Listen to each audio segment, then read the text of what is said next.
Wake up, gamers, because you're listening to the Big Think Dimension with Noel Slamrocket and Bob Video Games. Our names are too long. Yes, they are. Chris Wolfhard. Guess the game is wrong. And Dr. Agro. No, Your Honor, the GPU made her look like that. Here on GigaBoots. So I need to shit talk guess the game for a second. Oh, yeah? So a couple days ago, I was doing like the backlog of the one because I only do it like every so often. Mm-hmm. And the game was Super Mario Land 3 Wario Land. Okay. Oh. They used the Game Boy Color palette. That is not a Game Boy Color. They used the Super NES, the Super Game Boy palette. Oh. Oh. It's like, that's not, it wasn't, and I still got it in 4. Uh-huh. But it's like, don't use that's explicitly a Game Boy game. Uh-huh. It's black and white. Why did you use the Super Game Boy palette? You yourself wrote original platform Game Boy. Right. But it's like something even vaguely old. Yeah, what the fuck? I like it's over. This,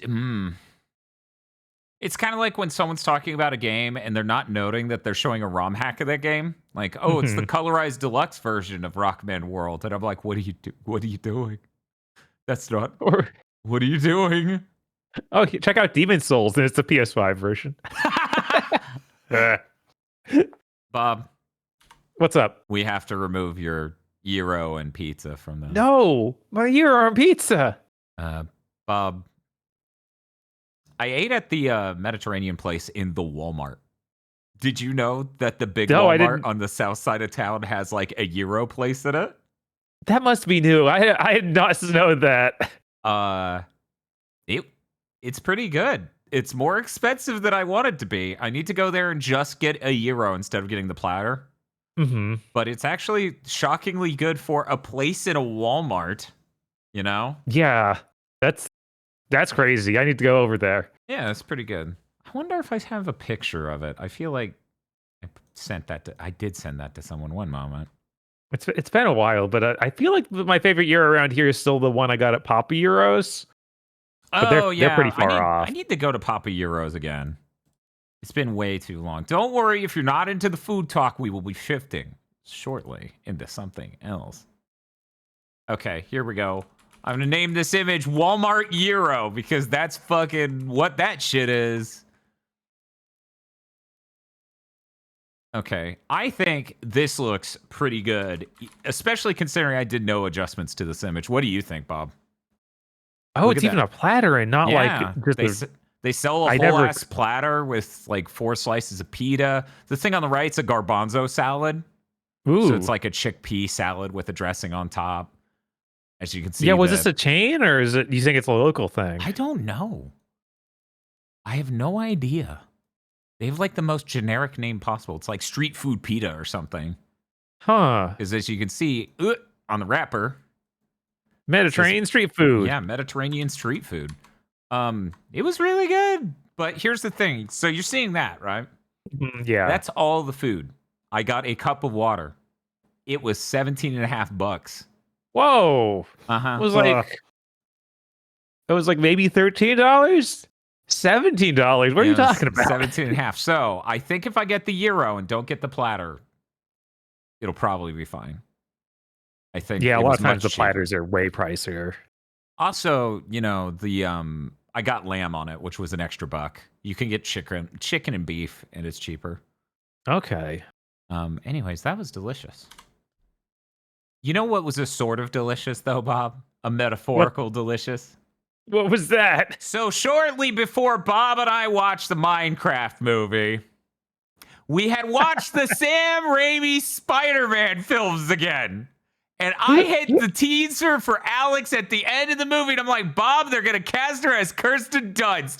And the sound Bob made was unbelievable. This is because we had just spent all of the Sam Raimi Spider-Man films dunking on how awful Mary Jane is in all of them. I don't believe I've seen Kirsten Dunst in any other film, but I had to make that joke because it's a redhead girl and we have to go with a pretty famous person. And oh my God, they actually went and did it. The second Minecraft movie is gonna have Kirsten Dunst as that. She better be she better be a woman child. Like it's not fair if Jack Black is like the world's biggest man child, but then the other Minecraft character gets to be normal. Yeah, she just literally plays her character from the Spider-Man movies. It's like, oh, this is insufferable. Can you imagine? Could you? Oh, is this how most people got this news? This is how so many people in chat are finding out. Good. Could you fucking imagine she's Jack Black's love interest and she's just Mary Jane from the Sam Raimi films? I would die. I feel really bad. This makes me want to see Minecraft too. Yeah, now the morbid curiosity. If she's actually Jack Black's love interest, I'm worried we're going to do the whole webcomic saga of hyper-competent woman inexplicably patient forever with bumbling idiot. I don't think they're going to bother with a romance thing. I feel like there's no way they won't. I mean, it would be cool if they're just both into Minecrafting. See, it won't be a romance with Jack Black. It'll be a romance with Jason Momoa. No, that's... They can't do that. I'm sorry. They're going to do that. Yeah, no. And then people will draw memes of Mary Jane treating Aquaman like shit. Bob, I'm also removing the image of the $6 Hardee's burger. Whatever. What's the pain to make that thing anyway? Bob, I'm removing the picture of the big arch. Bob, there's a giant shark behind us. It's fine. That's fine. It's cool. His teeth are flat, making him a herbivore. Can we turn DLSS 5 on this shark? Just give him a nice chin. A little toupee. We have a lot to talk about this week. Some of it won't be polite. There's simply no way.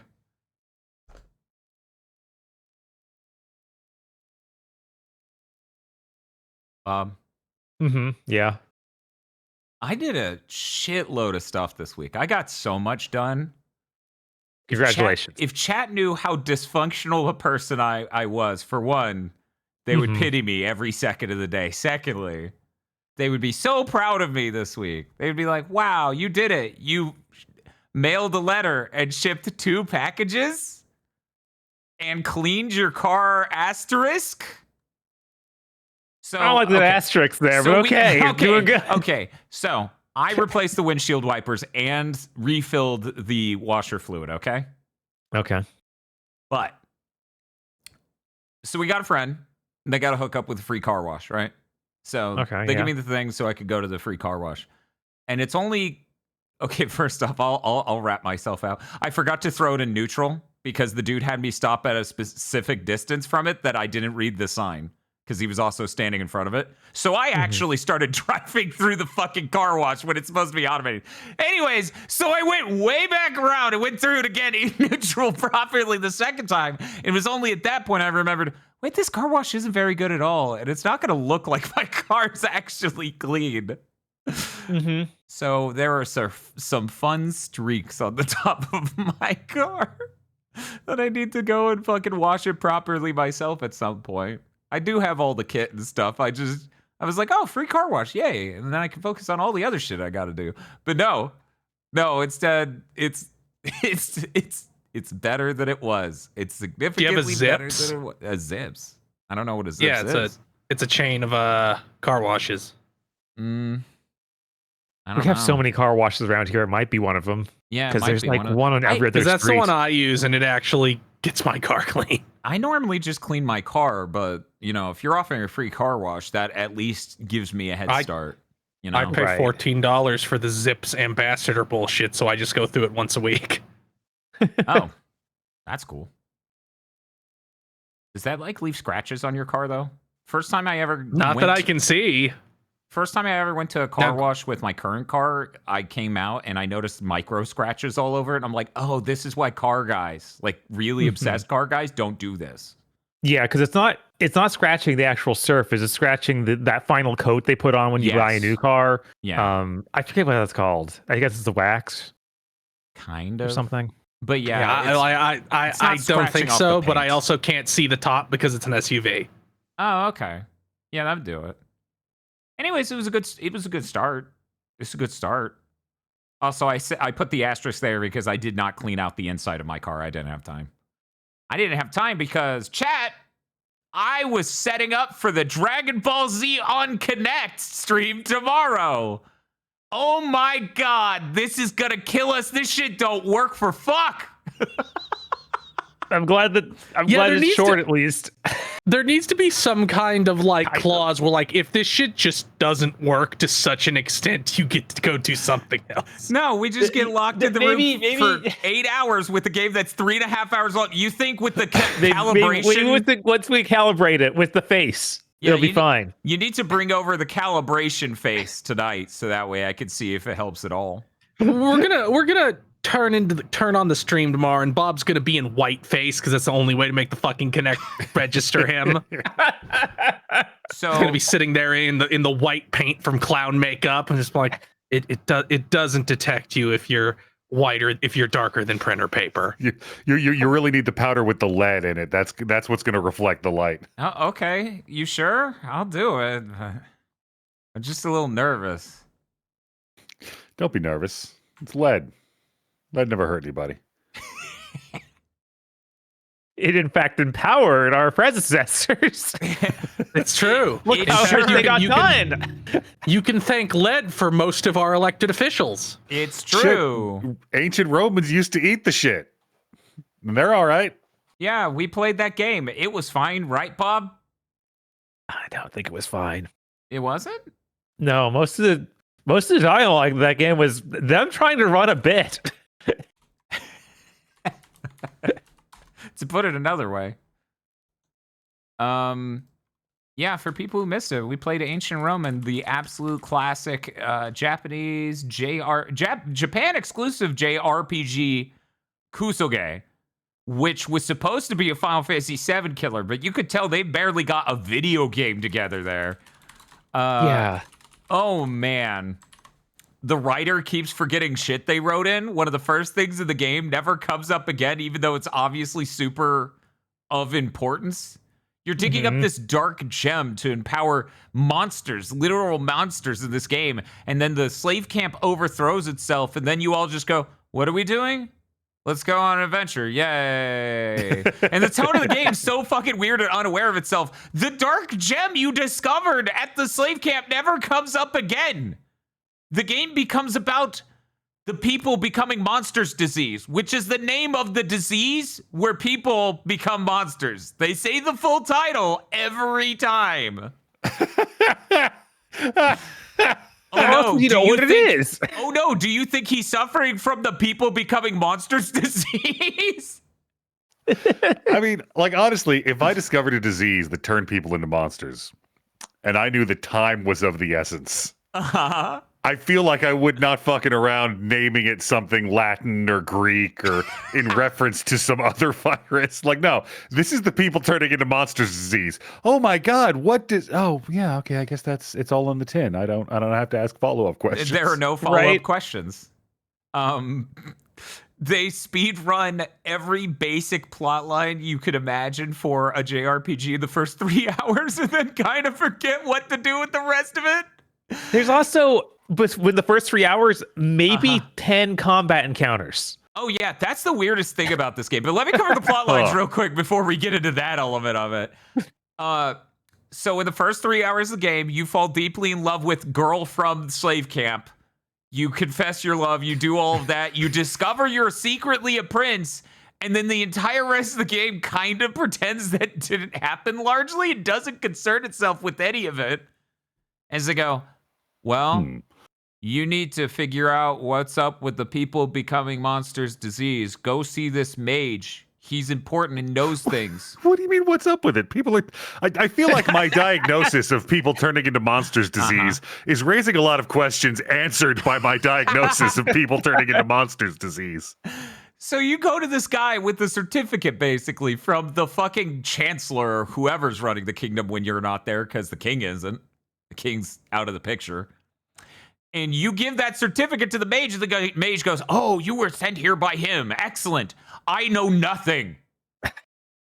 I've been researching it, but I have no idea what it is. I've been researching this, but I have no idea. Here's a piece of paper to give to another mage who might know about this. And he's like, oh, I see you talked to the elder sage, and now you're talking to me. I also know nothing about this.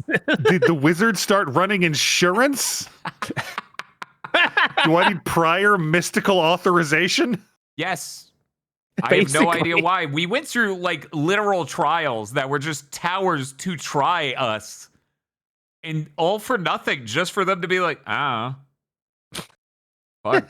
Good, you finally can talk to me, the guy who might know. I don't know anything. I don't know shit. Yeah, no, the people turning into monsters specialist is not in your network. We show up at the fucking top of the tower, and it's fucking Tim Robinson, and he's just like, I didn't do it. I didn't do shit.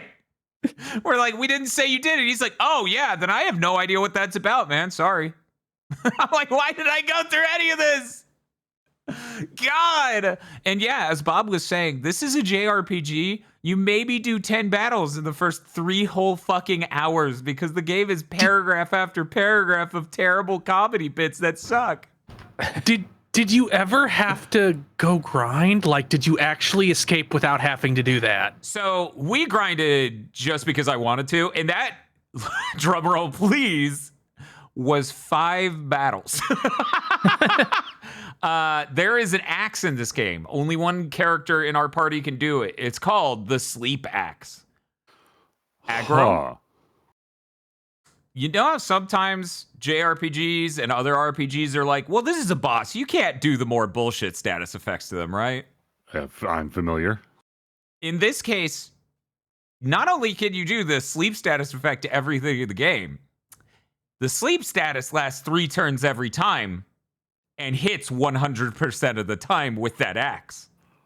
Oh, so if so there's no dimension of making a JRPG in which these people were competent. No. So in one-on-one battles, we go, and he will never attack. We have put him to sleep. The best part, we have not told you yet. You know how you can tell when an enemy's asleep? You can't. They just stop doing shit. What? Yeah, no stats effect have any sort of indicators at all. I mean, that is very like accurate to the Super Nintendo Final Fantasies. Like, you didn't get shit. You get unless you confused them, in which case. And I don't think on the original versions you didn't. I haven't played any newer version. Yeah, no, I mean the originals. I don't think you did. No, I'm pretty sure you did. By the time you hit Super maybe NES, poison, but the sleep, blind. I know that like silence was definitely a thing, and maybe in 6, but in 4 and 5, you didn't get. Maybe I think 6 might have been where it started. Because I blind dudes all the time in 5, and you don't. And it tell you know if it succeeded in 5 by the screen flashing. I still haven't. And you don't know how many enemies it worked on. Yeah, they didn't visualize anything in this. Like anything. It's crazy. When enemies die, and I cannot express how literal this is. I'm not being hyperbolic. Look it up. They just yeet the 3D model out of screen space. That's so funny. Dope. It's spinning on every axis. Place, huh? Yeah, they spin it on every axis and then yank its ass out of frame all at once. And the game runs at ass frames per second. So you get maybe 4 whole frames of it flying away. And I was like, Bob, I swear to God, we watched an anime that parodied this exact death animation. Was it I, My, Me? And then I had to hold back my rage again for the fact I, My, Me is called I, My, Me when I, My, Me Strawberry Eggs exists. And these are not the same show. And then someone in chat goes, I Might Mean Strawberry Eggs? And I go, no! Damn them for naming that anime that! I think it's really funny. Not only the enemies do that, that happens to your allies when they die. So you're just like, yeet. Most of this journey of this game, and I cannot stress this enough, is not the plot moving forward. It is you realizing you need to get the good god weapons for everyone on your team. So the whole plot just stops progressing, and each person goes off and does their own dipshit thing. Oh, that drove me extra crazy because once you do all of those, you don't even need to go get the god weapons. You can just continue the story. Yeah. Nothing happened with the main story, but you could go do that now. Also, this game's cruel, and if you do not get weapons in a specific way, it will lock you out of the best weapon in the game for your main character. Mm-hmm. In a way that is even more shitty than I feel like it's been in other RPGs I've played. Yeah, so now, like, if you don't do something very specific, your main character just won't have a near as good a weapon as the next person, like anyone else in your team, which is wild, because, like, well, usually when you do this sort of thing, you give them a pretty good weapon that's basically on the level of other people, and then their super weapon is way better than everyone else's. Yes. That's how you're supposed to balance that. That's how you're supposed to balance that, correct. I'm going to try to play some music for the listeners so they can understand the level we're coming in at. In this ancient Roman music. Let's see. Oh, wow. The CD sounds real fancy. I think this may be higher quality than what's in the game. I'm actually kind of surprised right now. Wow. There we go. Yeah, this is... When they made the CD, I guess, they figured out to maybe make the music play in the correct key, which they fucked up on the PS1 version, so it's all high-pitched and fucked up and broken sounding. Yeah, genuinely some of the worst music we've heard in any video game. It's really funny, though. This is how you know it was dire. Chat was having a real discussion of which is worse, Sonic Chronicles or this, musically. And you know, I'm always going to give it to Sonic Chronicles because that has lasting power. I still have some of those songs burned into my brain approaching, I think it's a year and a half since when we streamed it. And it's just up there forever now. This is the rest of my life. Oh, right. I forgot to say the full title. The full title of the game is Ancient Roman Power of Dark Side. It opens with the Star Wars text scroll. In case you were wondering if there's any mysteries to why it was called that. Also, and I'm going to play the spoilers music. The evil bad guy has manipulated your father to work for him. Your father was secretly the dark soldier of the guy from the dark side. Wow. They also forgot to write most of that into the game and just did it as a twist at the end when you haven't seen your dad the whole game. Yeah. God, like something like 1 hour before the game ends. They're like, "Hey, you need to go to hell to talk to people." It's like, what are you talking about? What do you mean we could just go to hell? Yeah. So then you do that, and it's literally like a couple text boxes of your mom being like, "Yeah, you gotta go kill your dad or something." Yeah. Like, okay, Mom. Thank you. Any of this? I'm taking us out of the spoiler music, even though this thing I'm going to talk about is also later in the game. I think it's fine to talk about. So, Aggro. We needed to go to this village. This village is right next to a dam. The dam is keeping the water from flooding the village. We need to figure out how we can knock down the dam, get the water out of there, and make sure no one's life's endangered. So, do you know what we do, Aggro? Something involving a really long straw? We go and get them an item. We get them an item that they consume so they can breathe underwater, and then they just survive 10 million gallons of water pounding their village. Because they can breathe now. You can stay here now, yeah, but our houses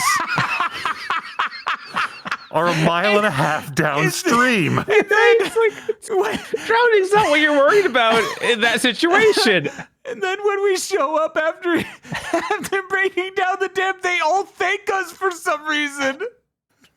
But their houses are somehow fine. Right? There's so many layers of this shit makes no sense.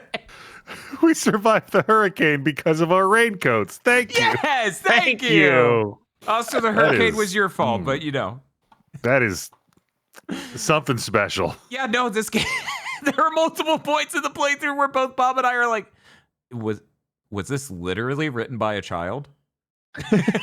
Like, seriously, dude, what? Ancient Roman's really fun. Absolutely legendary Kusoge. I love this fucking game. The cowards at Retro Achievements apparently prevent you from getting achievements by using the sleep axe. Actively teaching people to not enjoy the game to the fullest. Uh-huh. That's one of the things I always hate about Retro Achievements. Like, don't use this thing that's effective.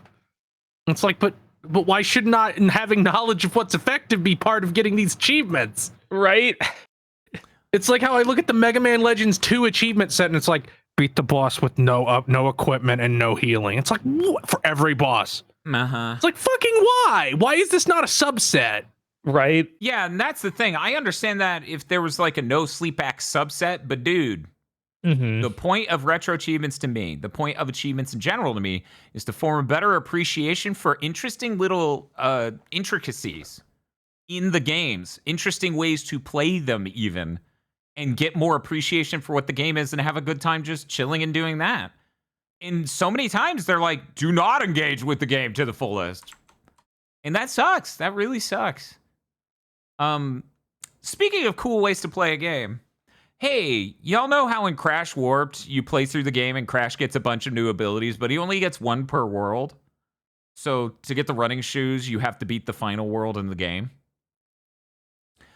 Somebody in the GigaBoots fan Discord posted a video. Apparently, if you just let the title demo play the third demo, so, you're hanging at the title screen, it plays the first gameplay demo, it sends you back to the title screen, you wait for the second, you go back to the title screen, you wait for the third. If you hold triangle when that third one starts, the biplane segment where you play as Coco is now playable. You can pause the game, exit the level, and now you have every fucking ability in the game.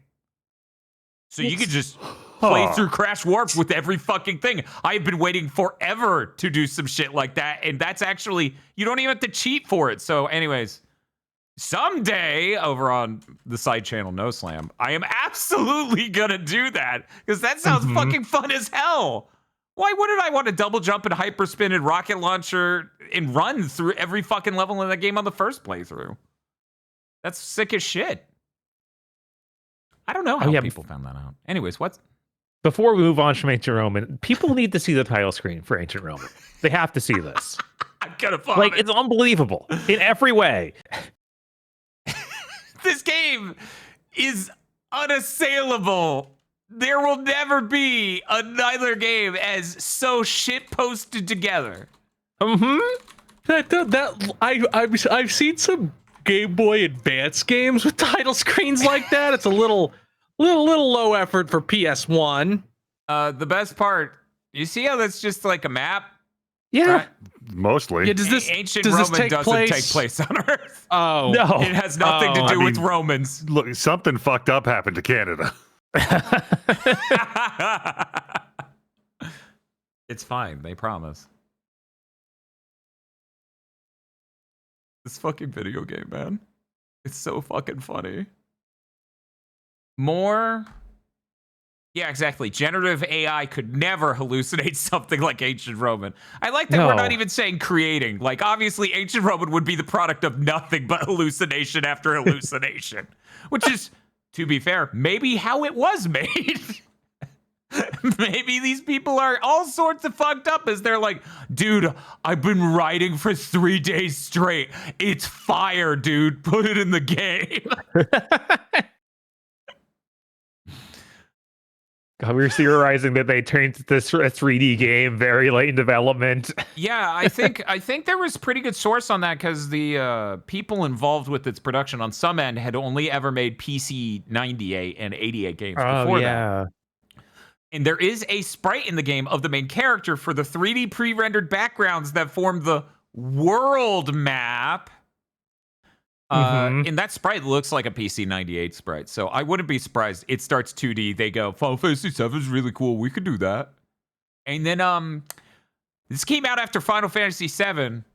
It is one of the worst looking PS1 games I've ever fucking seen. Yeah. Just to be clear. Yeah, I legitimately can't think of one that looks worse. It is really bad. Like, Guardians Crusade is really primitive looking, but it looks a million times fucking better than this shit. Sure does. Same for Alundra 2, which is another really primitive looking full 3D game. Yeah, I've played a lot of there we go. A lot of PS1 games, and look at this shit. What was up with like characters of that era having like the blue hair with the headband? Blue hair is pretty cool. You gotta have blue hair. It's him. It's the Legend of Legaia main character. It's the main character of Wild Arms 1. Mm-hmm. Breath of Fire Boy probably ended up with that too. Yeah. That was an in the water kind of thing. Mm-hmm. Oh yeah. Is it all because of Orphan? Do they all have headbands because of Orphan? They are look kind of like Orphan with blue hair. We were talking about the Wild Arm guy is really close. Yeah, Wild Arms guy has like the exact same outfit, even just color swapped. Right. Bob, I can't. We'll find never know the images. true depths of Orphan's influence. No. It's true. He's a pretty. Thank you. Oh my God. Thank you, AI, for telling me the characters in the game Ancient Roman. It is a notoriously poor JRPG for the PS1, featuring characters like Kai, Big Man Burke, and Michelia. Bob, I don't think I'm going to be able to find a character list with images. Okay. Do you remember the name of the elf? Oh, the elf. I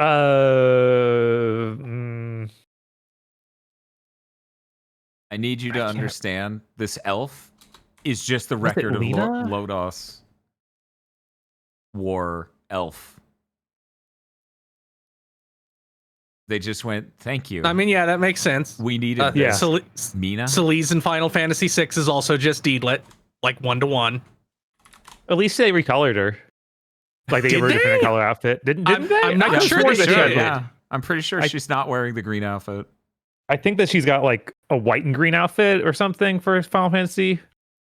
And then this is just she's got white shoulder pads instead of blue ones. Completely different. We did it. The funny thing is the box art doesn't even show Mina looking like she does in this game. Like they did a different design for the art. But I could just show this random thumbnail from a YouTube video. One moment. Man, that's crunchy. But yeah, it is fucking direct, and I laughed really hard. They were like, we know you've been looking for an exciting fourth character. Please consider this one we borrowed. I think that her introduction is the most insane I maybe ever have seen. Okay, I'm going to hit the spoilers button again, because if you're going to play Ancient Roman, if you're going to do it, this is one of the things I feel like you shouldn't have spoiled. Okay, Chris, aggro. In this game, we go to a village, and the village talks about how they used to live in peace with the fairies and all this stuff, and they hope someday the fairies come back. So, we have a fairy on our team later in the game. We come back there, and they're like, oh, that's great. We can give you this item. Oh, man, the fairies returned. That's so good. Not even 5 minutes later, because that item, we could successfully enter the world of the elves. And I shit you not, like a Walmart door greeter who's hocked up on bath salts. We take 10 steps into the elf world, and Deedlit cuts the fairy in half on sight.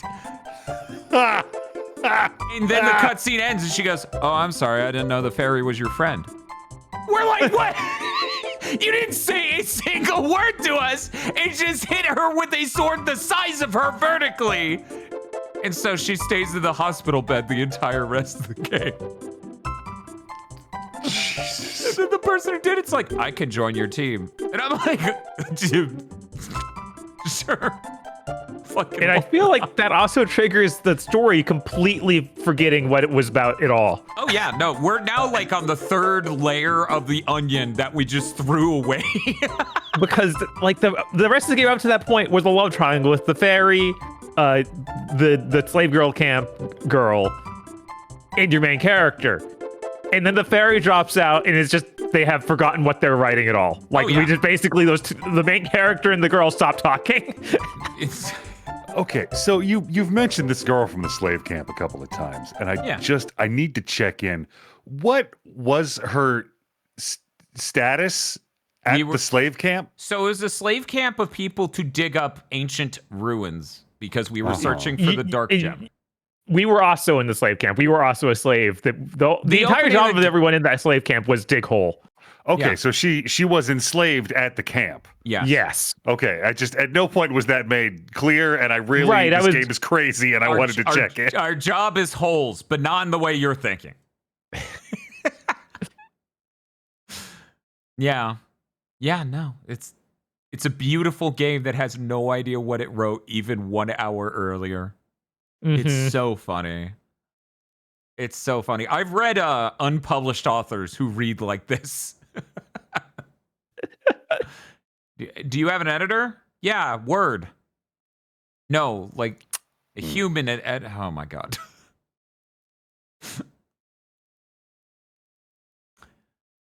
Ancient Roman. Hell of a good time. That was a great stream. I wish I didn't sleep too little and then take a melatonin the night before, thus putting my brain into a coma-like state for the first few hours. As I'm chugging coffee to get through it. Bob, did you have any other comments on Ancient Roman? I don't think so. Yeah? I'm still upset that the fairy was knocked out of the story like that. That was ludicrous. She was the best character. She had a spell to kill everything on screen, and then it's like, get out of the party. You're too powerful. Also, we might have anything written for this world if you stick around. Yeah, can't have that. Can't have that. It introduces like 3 other characters that are basically meaningless after that. Like after the elf girl, no one has a story. Well, pirate guy is a pirate, and he goes, I'll pilot the ship to get to where you need to go. And then literally. Fuck, who else was there? No, don't. There was don't help me. 1 second. Oh my god. There was another lady, and her thing is her dad was possessed by the evil's dark side to do its bidding. And this is 7 hours before the end of the game. Look, when you got a strong concept, you want to get all you can out of it. Look, the only reason she was actually in the game we saw at the very end when they're like, what if we rendered her butt really big? Yes, they're like, man, dude, what if though? I have a technology for you, and we will be talking about that in the news segment.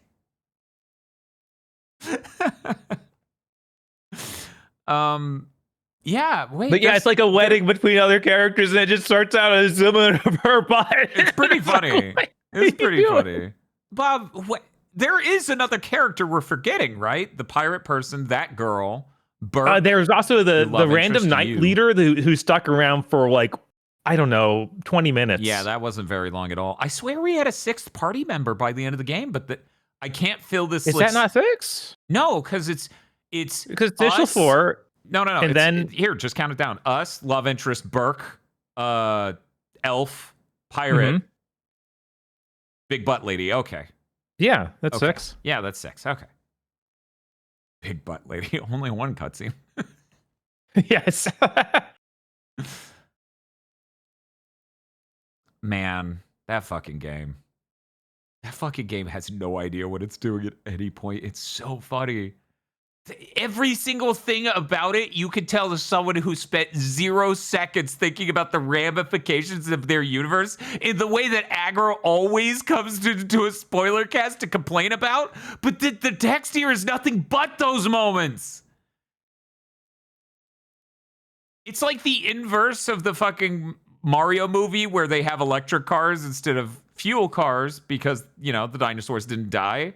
It's like the opposite of that nonstop. Every moment in the world goes, Did you even fucking think for 1 second about this shit? Yeah, the vibe I'm getting, I think Bob nailed it. Are we sure a young child didn't write this? We're not. I'm still convinced. I like the one time, like, okay, this is like the 6th wizard we've had to go meet to hopefully find out about the monster disease. I mean, I'm going to be real with you. Going to meet the wizard about the thing is like my favorite part of any fantasy story. Oh, so boy. If we could just do that a bunch back to back. That is what we did. Yes. But by that point, I think it was Noel going off. I'm like, is this one going to be into the wizard beer? We just come up and he's like, whoa, what are you doing on my mountain path? Come in. He's just getting fucked up on wizard beer all day. Because we did run into a guy who literally had that vibe. He was like the town drunk and everyone fucking hated him. Weirdly, they've made him live in the middle of town because I don't think they know what they modeled. No, they don't. They have no fucking idea. They're like, ooh, there's this crazy recluse. He's on the same road everyone else is. Heck, we even later in the game, like, oh, this abandoned village. There's only one person lives here. There's 2 houses, though. The other one's locked. You can't go in there. Yeah, it was locked. The other one was locked. They rendered a whole fucking house. They pre-rendered these backgrounds. And they're like, we don't know what to put in that building. Well, Fuck yeah, it. it's abandoned. Why wouldn't it be locked? It's so funny. I guess it wasn't even supposed to be an abandoned village. It was supposed to be like his reclusive home. Yeah, it's just this guy lives out here, and here's this obvious He's living in the smaller of 2 houses, too. Yes, he's living in the smaller of 2 buildings. Clearly, he has eschewed modern conveniences to live in seclusion, to perfect his spiritual ascension, and he doesn't want somebody else living in that house, so he locked it. Why doesn't he live in that house? For the same reason that he doesn't live in town or have a fancy car or that corner office, because these are things that weigh on the soul. That thing was only 40% larger than his house. It was just larger enough for us to be like, why doesn't he live in the bigger of the 2? I don't think his soul is lost in the 40% larger house. I mean, if it wasn't that much bigger, then why is it such a big deal? Because it's fucking weird. Like, if you lived in a house and you had all your shit in it, how much bigger would the house next door have to be worth moving all of your shit into it? I'm an obsessive neurotic. It would not have to be that much larger for me to do that. Then maybe you need to possibly seclude yourself in a remote location in order to start the work to heal that size queen wound in your heart. Aggro, do you have any certificates I could give to other mages to talk to about this? No, man, I didn't have it a paper trail. That's an interesting phrasing. Hey, Bob, did you have anything else you wanted to say about ancient? I don't need no receipt for the donut, man. Look, I am a doctor, but just don't tell anybody I said that.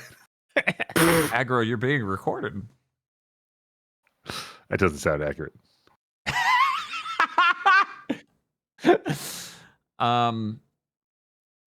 Yep. Yeah, that's ancient Roman. That's ancient Roman. Okay, and as I said, I got a lot of stuff done, a lot of which I'm not even talking about. And so it's been a very productive week, but I haven't played any fucking video games, basically. That's not true. Hey, Bob! Yeah! Guess who's fucking their cousin? Aggro, did you hear about this shit? I have heard of this, and I feel like I should feel like I think I got this wrong somewhere along the chain of people reacting to the reaction to this, and yet it's so straightforward. I cannot stress how funny I find it as someone who played a lot of Alex and Third Strike, that they're just like, Alex is back. By the way, we have some interesting lore stuff we did. I hope they character assassinate fucking Luke 2 games from now. The US government arrested him because he had 17 terabytes of illegal material on his hard drive. I would fucking die. Bob, how does this work out again? It is his It's his second cousin, but her father adopted him. So she's his adopted younger sister, but also his second cousin. And also his wife. Mm-hmm. It's this one line of dialogue. Why'd they do it? Probably because they wanted to retcon it and didn't think people would go insane. I don't understand. I don't understand how you end up here. Right? It's so weird. Well, you go, well, we want that character that was her sister to be his wife. How do we write that without just completely negating what we wrote before? And then they incorrectly assumed people would not obsess over it. I don't know why you want to write his little sister to be his wife.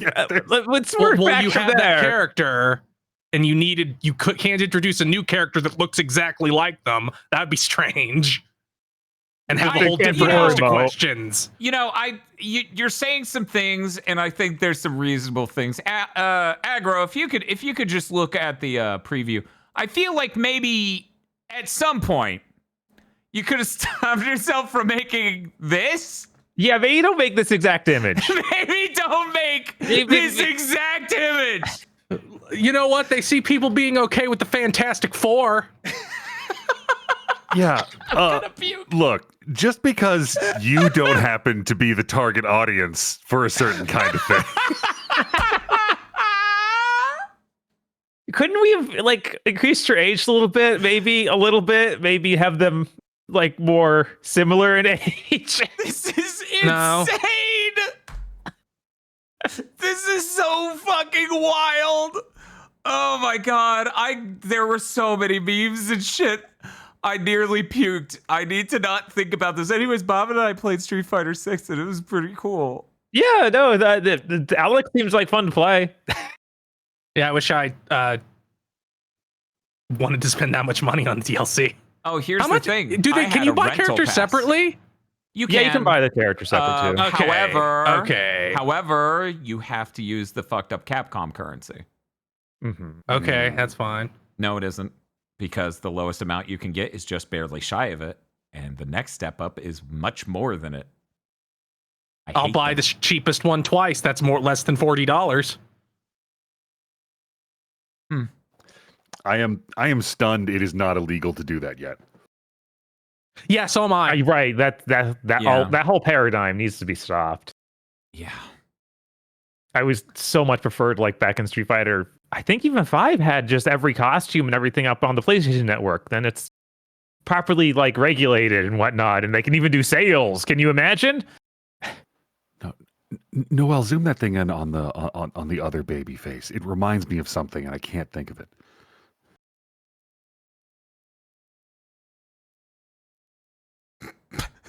Is it Jesus Christ?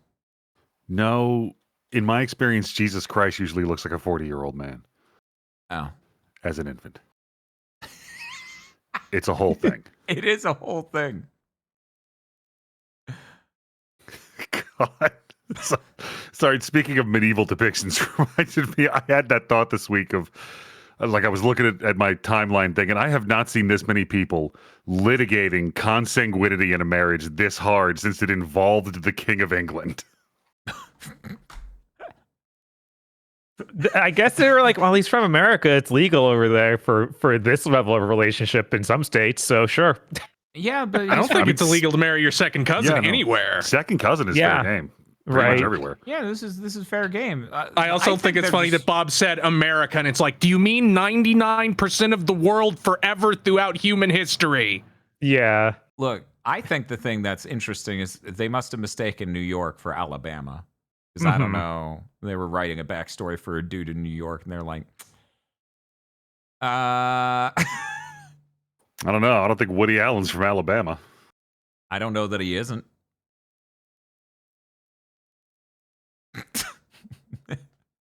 Sound off in the comments if you know where Woody Allen is from.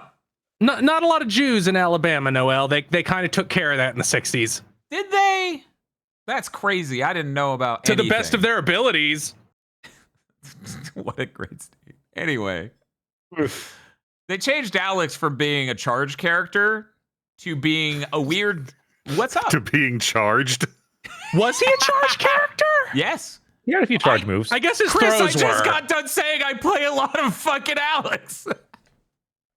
Yeah, I'm trying to remember because I'm like, I don't remember him being a charged character in 5, but maybe it's just like his up things, or maybe I just completely fucking forgot. Yeah, I think his chat, don't call it a predator moveset. Anyways, I'm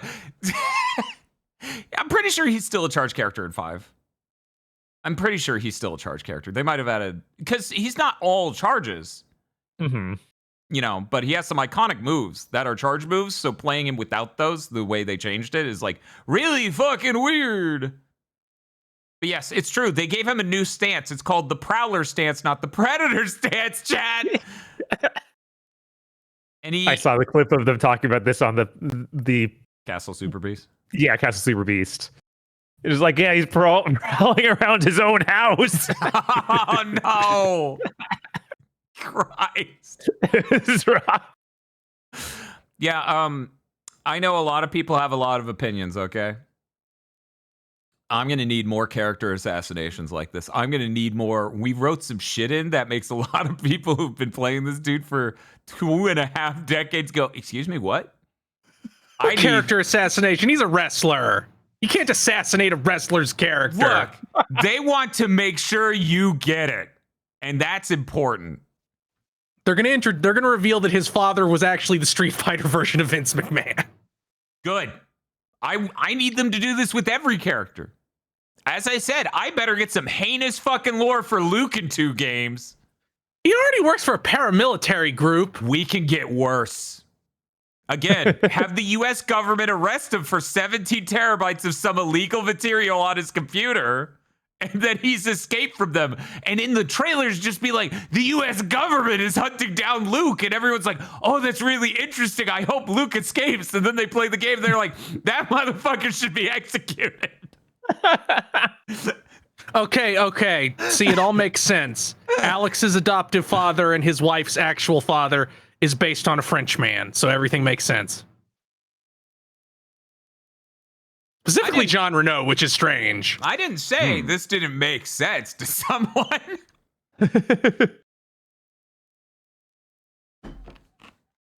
I like how everyone's like, after this game was like, I don't want to hear anything about any other character relations, Capcom. Just keep those to yourself. No. This is a fascinating strategy in the future for regulating the meta in tournaments. If a character starts to get too used, too regular, always in the top 3, reveal something interesting about their backstory. No, but those people don't care. I'm just imagining someone wins with Luke after the fucking hard drive incident, and it's like when Guile wins in the cartoon, everyone at Evo's just throwing trash at them. I mean, considering who owns Evo now, they're all going to be standing and applauding. Mm-hmm. Like, in fact, I bet MBS walked into Capcom after their recent investment was like, do this. That'd be a great backstory element for Alex. You can get that in, right? In 1 week? They're like, oh, okay. Oh, man. Also, is Rashid in 6? Yeah. Mm-hmm. Yeah, he's been there. Okay, I was going to say, if you bring back Rashid, make him look like me.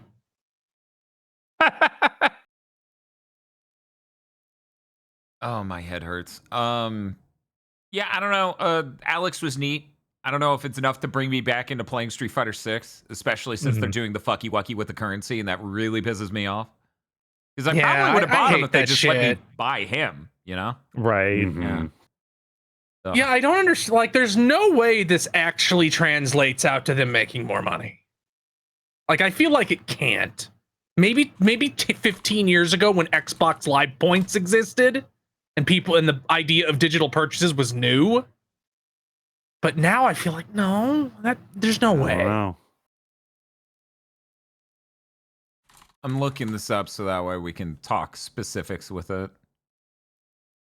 Of course, it's really hard to look up the price of a pretend currency on an online store that you have to put real it sure into. is. Okay, so for $5 you get 250 fighter coins. It costs 350 fighter coins. So you have to buy the next tier up, which is, oh man, there's got to be a tier in between those two. It says there's a 610 fighter coin thing for $12. Yeah, so you got to pay. So they're asking me to pay $12 for fucking Alex. That's less than 40. Yeah, but that's way too much for a guy. Mm-hmm. I mean, I agree, but we lost this battle a long time ago. Like, DLC passes are $40 for 4 guys now. But even that's less than 12. Well, you have to pay more if you don't give them $40 at once. It's so upsetting. The way that works out, can you do two $5 ones, and then it'd be $10? And that'd be enough? Apparently, they raised the price, and now the 251 is $7. Is it? Wait one moment. I'm staring right at the page. Wow. No, the 251's still $5. Oh, then they must have lowered it, I guess, because the what I was looking at said it was 700. Yeah, maybe it was a European listing or something. Maybe, but then converted back into dollars. That'd be strange. Yeah. You can pay $10 or you can pay 12, and then the leftover is almost gets you another one if you want to buy another one that way. It's exhausting, right? Mm-hmm. Yeah, we shouldn't have to sit here and do the calculus. That's weird. If so, it's $350 for a new character, and those passes have 4 characters in them, right? They didn't increase the number when I wasn't looking. Right. Then that means that if you buy the $24 $12.50 and then the $5 $2.50, you can get every character for like $29 if you don't give a shit about the costumes or the other things in a battle pass. Does the fighter pass cost 40 and not 30? Oh, does it cost 30? I didn't. I think there's two versions. It cost 40. There's one version where you get everything, and that's more expensive, and you get like stages and stuff. I'm not on the PlayStation, so I can go there. Okay, it's only 30. Okay, but there's an ultimate version. The 50 costs 50. Yeah, and that gets you the extra stages, and I assume something else in costumes. Okay. Okay. I have no horse in this race at all. But does it seem weird to anyone else that we're charging for the stages? Because, like, part of the thing with, like, when you do fighting game tournaments weird. Is some stages are rendered illegal, but also any stage is viable. So they both care about your ability to sensory process the level, but also are charging for it. It is weird. Like, I feel like a character's stage in them should come as a package. Like, the idea of them being able to separate them is strange to me. Like, yeah, that's what they've been doing for a while now too. Yeah. Like I know I ended up not buying any of the stages in 5. Like this is part of why I got knocked out of buying fighting games entirely. Like it's became so nickel and dimey. Yeah, exactly. Yes. And that's why my favorite experience with a fighting game remotely recently was when I bought that edition of Street Fighter V that came with an unbelievable shitload of DLC, and I'm like, good. Mm-hmm. I will gladly pay you $25 or $30 for the version of your game that just comes with all the shit, and then you leave it the fuck alone. I think that you can get the stages using in-game points that you can earn. I think that's how they do it, because I'm pretty sure I got one stage like that. But maybe I'm confused. Maybe that's something. There was something else. I just don't want to pay a big chunk of money for a game, and then they are immediately like, better give us 30 more. Better give us 40 more. That's literally why I didn't buy Tekken 8. Because the moment I started rationalizing buying Tekken 8, it was like, well, you also got to buy the season pass. And then there's going to be another after that. I'm like, oh, God, Jesus. I'll just and their season passes, I believe, are 40. Yes, theirs are 40. Like, which is crazy, because, like, guys, there's less work in these characters than there are Street Fighter characters. I mean, Street Fighter 6, yeah. Look at Street Fighter 6. It looks fucking insane. They got a dude who's fucking his cousin. Right? Can you believe this? No, what in Tekken? They even rendered a cutscene of it. Tekken could never. Wait, they rendered what? Tekken could never do that. Unless Alex and Tekken. I feel like that's got to be some... Alex and Tekken, huh? There's so much Mishima. There's so many Mishimas in Tekken. I feel like that has to be a relationship somewhere in there. Oh shit, I forgot the name of the new girl. What's the name of the new girl in Tekken? Rena? Yeah. I think that's right. Yeah, if she dates anyone, legally speaking, I think that's incestuous. It's too broad. Remember Blaze Blue? Kinda. Never ever. I think about it all the time. Until that guy's studio gets shut down by NetEase, and then he goes back to Arxis. I'm already a hurt and jilted Blaze Blue fan. Can you not? I just want it's okay. I just want Arxis to make a fighting game without an auto combo. That's main button. That's never going to happen. Like Street Fighter 6 is basically the most popular fighting game that's normal, not like Mortal Kombat or Smash Bros. Or Smash. Mm-hmm. I think it doesn't have more popular than Mortal Kombat. With how bad Mortal Kombat tripped on its own balls. Right. Mm-hmm. It's like they have a mode where you don't have any of the auto combo stuff. It just lets you play the game. Uh-huh. That needs to be standardized. We need to go back to that because that's the most popular thing. Yeah, it's pretty apparent at this point that no amount of simplifying controls and auto combos and all that shit actually gets anybody new in or keeps them in. No, not at all. Like they just want cool characters and to kind of be able to do stuff. Soul Calibur had the potential to be the most normie friendly fighting game ever.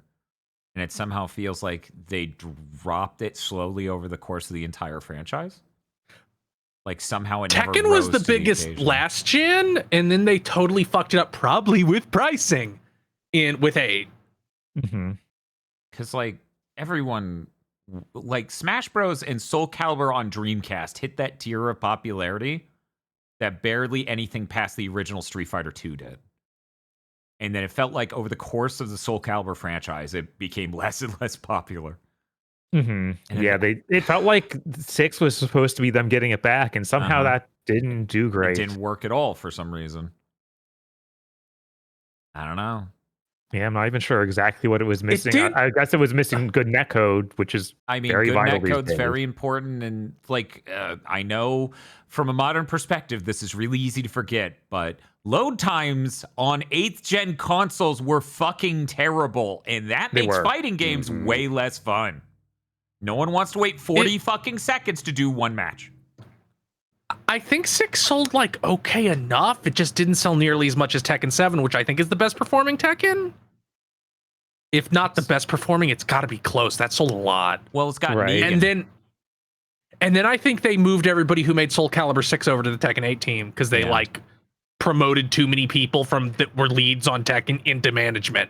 Which I think Harada even said, he's like, yeah, they brought way too many people into management, so now we're not doing things that we're good at doing that help these games get out. I'm seeing people say that Soul Calibur 6 sold the best of the paid entries, and it did well. I just feel like culturally it got less popular over time. I don't know. I think they only didn't make a sequel because the producer left, and that's that's really sad. It's like, man, that's definitely the case. Yeah, and it's really like for like every company but Arxis like is very clear, like we can't run 2 fighting games at a time. What's the point of that? Right. Mm-hmm. Hey Noel, what are your favorite fucking 7th gen fighting games? Oh, Skullgirls and Blaze Blue. I will never know peace. I will never know peace. I really like I liked Soul Calibur 4 just because of how ludicrous it was that Star Killer was right there. I knew it was going to be that Star Killer. Oh, man. Or just, I always think of the image of Darth Vader holding the Soul Edge and the not evil one. I forget what the not evil one's name is. And it's just in giant white impact text, fucking stupid, under the image of Oh, man. Someone in chat says, I loved 4. In my brain, I don't know why. The thought that you love Soul Calibur 4, I guess, is so alien to my brain. I'm like, they're talking about Gundam in chat. Like, cool, great. I don't know what relevance that has. Anyway. I don't know that I have anything else to say about Street Fighter 6. Alex looks cool. Him having the two stances is interesting. Yeah, I thought it was neat that if you hit somebody while they're attacking, you get to do those cool counter grabs when you're in the Prowler stance. Like, that was cool stuff. Mm-hmm. Yeah. Yep. Anyway, let's move on. Bob, what else you been playing? I also didn't have much time to play stuff, but I got a few little things in other than playing as Alex. I played more Homura Hime. Homura Hime, game code provided by developer. Mm-hmm. Hitting the button because people love the button. Game code provided by developer.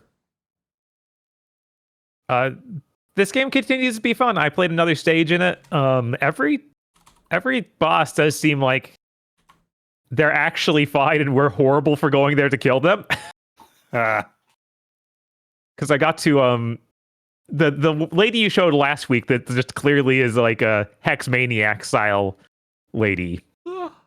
And her backstory is like, yeah, I tried to heal these people, but they ended up looking like zombies, but they were totally fine. And then Samurai came and murdered all of them because they looked weird. And now you're here to kill her. It's like, we're clearly the bad guys. So hopefully the story turns around and like makes something out of that that's interesting. Isn't just like, that sucks. But we'll see.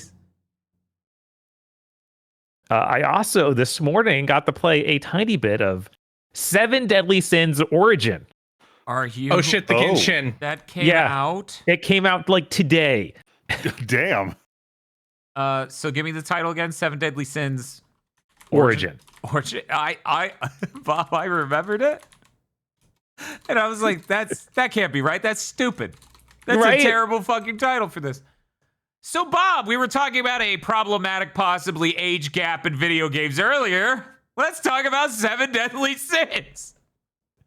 You don't know. I don't know. I didn't keep up with anything in this. Anyways, Bob, how's the game?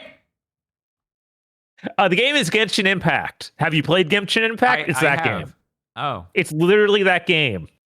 Imagine you add an air dash and you can dive underwater. That's the only difference. I think, from what I can gather, you play as the children of some characters from the actual anime who have been sent back in time to before some major war of the anime. Oh. That's what I'm gathering. I haven't even finished watching the anime. I only watched what we needed to for GigaBoots and was like, that's fine, man. You can keep it. It's kind of funny seeing these sort of off-brand designs and be like, yeah, they fit in perfectly, though. Are they from the manga? I was weirded out that the main character, like, you start with like this main dude and then the fairy companion. And they kept doing like front-on shots with the fairy, so I thought she was really tiny, or at least half the size of a normal human. And then it pulls it out and it's like, no, she's twice your size or something. She's like she's a full like head taller than you when she's on the ground. I was like, oh. I guess that she just has the little miniature wings, but is a regular size person. Not much else to say though. Do you like Genshin Impact? Do you want more of that, but with a branded IP that maybe you like? Yeah, do you like... This might be for you. Do you like 7 Deadly Sins, chat? Is that your thing? I think parts of it are real cool. So, hey, Bob. What's up? I just want to show you an image. You know, this was in that collection of hilarious Alex meme, posts I did on Blue Sky. Okay. Yeah. So yeah, you've seen that, right? Yeah, of course. This is a tweet, so it's over on Twitter. Eat some eggs with underscores in between each words. Made it. Bob, I'm gonna direct your vision to what the quote post is parodying. Surely there's some misconception here. I saw that. I thought nothing of it. I didn't think that. We don't have time to do a spoiler cast for 7 Deadly Sins here today. But I just thought I would point out some images. I forget if it's time travel or just the element that they both eternally reincarnate. I forget which angle of it is that panel is from. Because I read all that shit. I've seen video essays about Twilight. This is perfectly fine. It is weird how people just don't talk about that element of Twilight now. It feels like that just got totally fucking brushed over. No one talks about Twilight now. Yeah, God. like along with Twilight. People still talk about Twilight. No, I'm gonna say broadly they don't. Didn't they announce they're doing like a movie of the gender swap novel? Yeah, they also made a Chicken Run movie, and you didn't find out until just now, but I knew.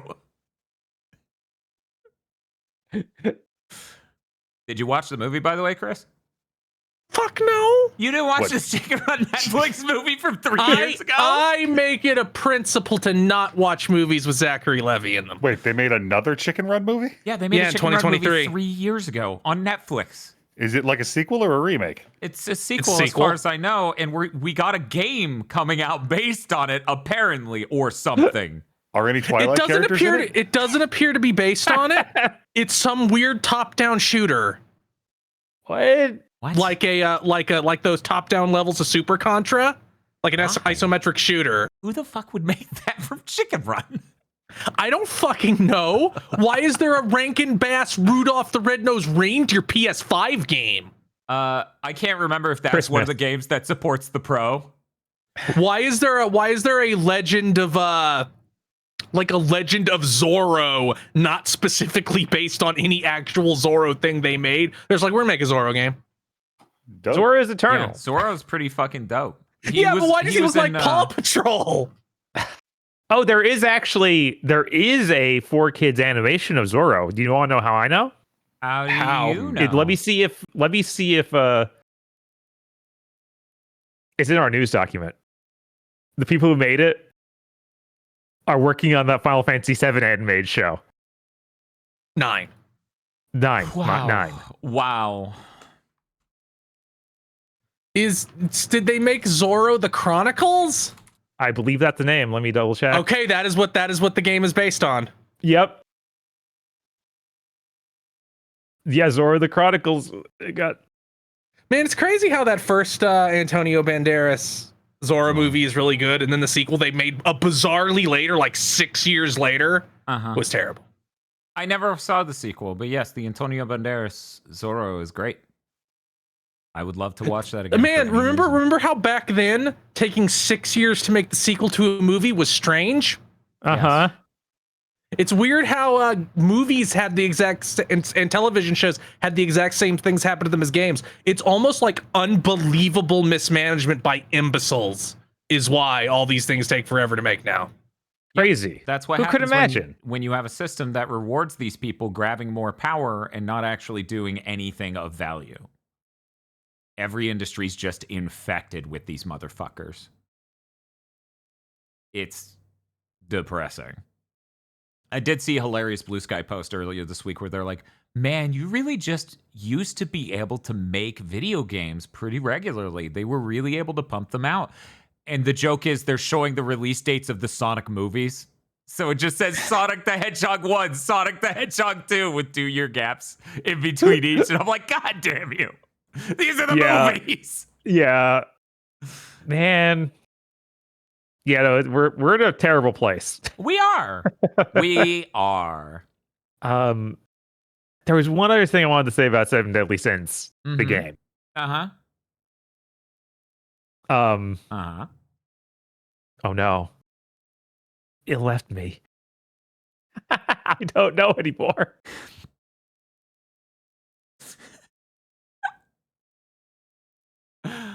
That's fair, Bob. I forgot every single part of that manga that didn't involve Escanor. Which one's Escanor?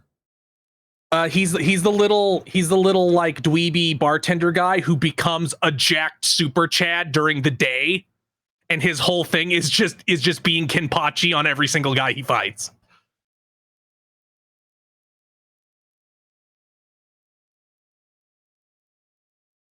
Yeah, I guess I'm not gonna remember it. Oh well. Oh, wow. I don't think he's in the first season at all. I don't think they introduced him until the second season. I think he was in the intro to this game. Like they show some ridiculously ripped dude make a gigantic sun and burn a lake to nothing. Yes, that is him. Okay, so now I've seen him in this. Wow. I didn't even get to the part where I unlocked the gotcha mechanic, which I'm sure is seconds away from where I stopped playing. I mean, yeah, if you played one Genshin like you played them all. Mm-hmm. Oh, right. That was the other thing. That does not have an English dub. It has Japanese in Korean. Oh. That makes sense. Ain't nobody in America playing this shit. I'm sure there are many Seven Deadly Sins fans who are also into Genshin. I'm honestly still astonished that Seven Deadly Sins is in any way big enough to support doing a Genshin-like. Oh, it's huge. Like, not in America. It's one of those things that didn't pick up in America, but it's gigantic. Mm-hmm. Yeah. I'm also surprised every time Chris says that. Because it's just weird. That's crazy. I didn't know. Because I didn't even think the anime went that long. That's why I thought, oh well, terribly didn't really do great. Bob, did you play anything else? No, that's everything. Okay. Hey, Aggro. Hey. How's it going? That's pretty good. You play a video game? I wrapped up Esoteric Ebb. Okay. That game's real good. As a game that is incredibly story and dialogue heavy, its story is the focus of its quality as well as its dialogue. I don't think I'm blowing any minds with that assertion. Yeah. Okay, this is my mini review of Esoteric Ebb. What I really loved about how this game was executed was that it was a game that takes place in a D&D setting. And at no point does the humor come from pointing at a fantasy thing and going, oh, isn't that unusual? That's haha, a hobgoblin is selling newspapers. It's not, oh, isn't that wacky? It's no, I wonder if that hobgoblin is making a living wage and how that hobgoblin is going to vote in the upcoming election. It does what things based in wacky fantasy worlds do when they're at their best, which is treat everything as if it's normal and ground it. This game is honestly one of the most thoughtful and human treatments of how a bunch of different fantasy races live together in one city that I've seen done in a long time. It is also fucking hilarious. If you've played Disco Elysium, you know the kind of thing I'm talking about with everything being based in the dialogue. It's a great game. I did like 20 hours for one run. I booted up another one where I poured everything into strength and constitution and decided I was going to be a super fascist.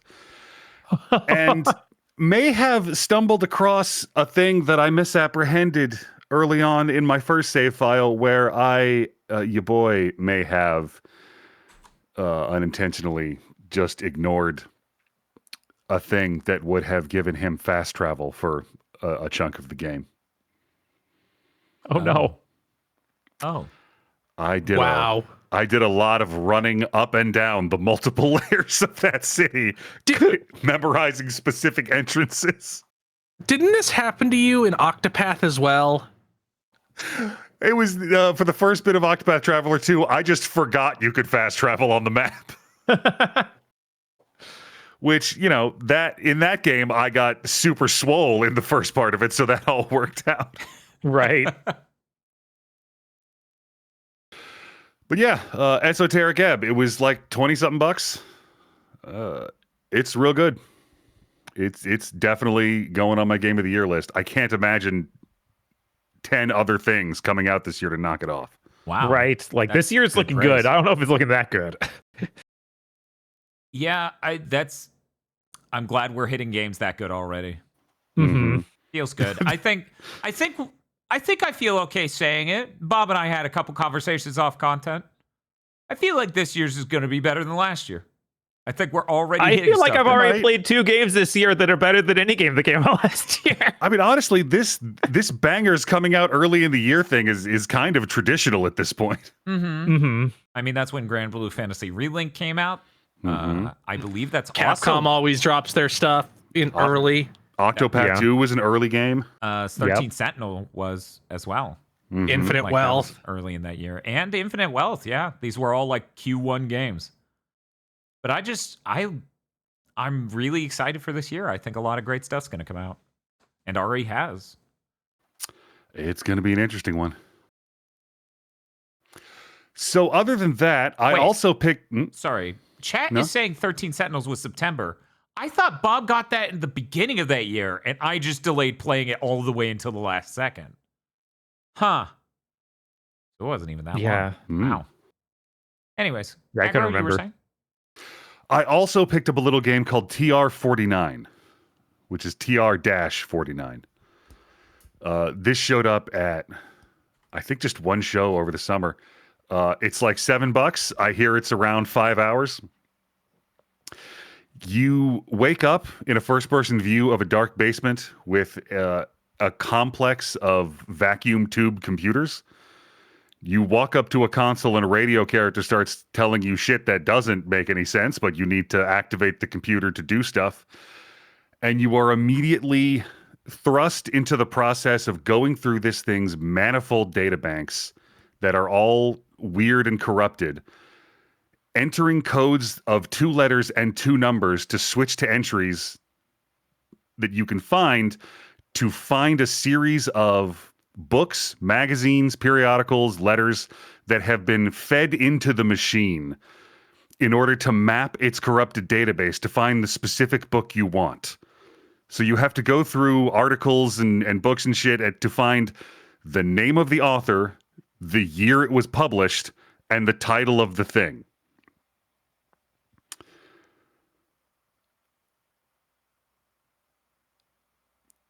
Which sounds like homework. Yeah. The way that I realize a lot of my favorite puzzle games sound. I think I'm at like 34 entries out of 50 found and named. And this is also another instance of you're playing a puzzle game, but something sinister is happening in the background. What? How dare What other kind of puzzle game is there? But instead of being like, oh, this is a lame distraction from me doing the switch and laser puzzle, it's like, oh, this is a fascinating lore thing you're drip feeding me. That's really cool. So I assume it's not obviously some sort of relationship trouble. No. Like you've got this one character on the radio. He's the only person you hear. There is a button to activate the radio. It'll like light up when you have dialogue you can do. So you can talk to them pretty regularly while you're reading the entries and then going into your folder to cross-check the thing. So it is a multitasking simulator. And because its aesthetic is really old computer, you can play the whole thing on your keyboard. Cool. It is very nice. It's just like every go to last entry or pull up menu, you can even quit the game by inputting the correct 2-letter 2-number code. It like I said, it's $7. It has been an intensely neat thing so far. I will let you know if the ending is not incredibly stupid. I don't expect it to be. Bob? Yeah. I'm sorry I didn't show the audience this. Hey, Zorro. I guess it's an idea for how he should look. I guess. Yeah. He looks cheap to animate, so it's him. It certainly fucking does that, like that Ratchet and Clank short film from 2021. Life of Pi or whatever. That is a weird sword he's got. Aggro, I can't believe you obsessed over the sword. Can't you? Nope, can't even believe it. I feel like I've established a credible pattern up to now. When are you just going to replace your PNG tuber with a picture of Tashigi?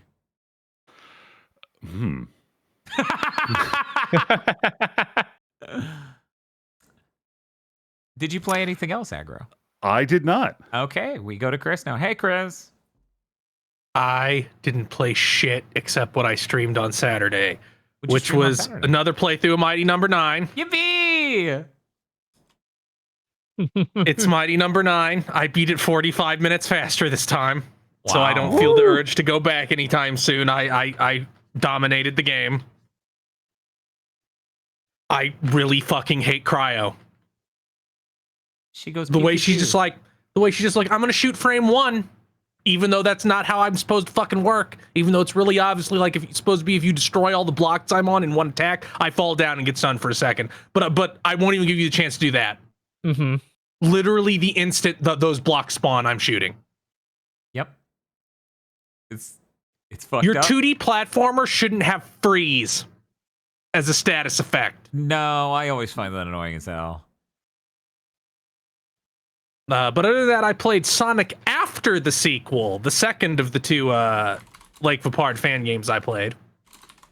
This one takes place after Sonic 2, which is why it is called After the Sequel.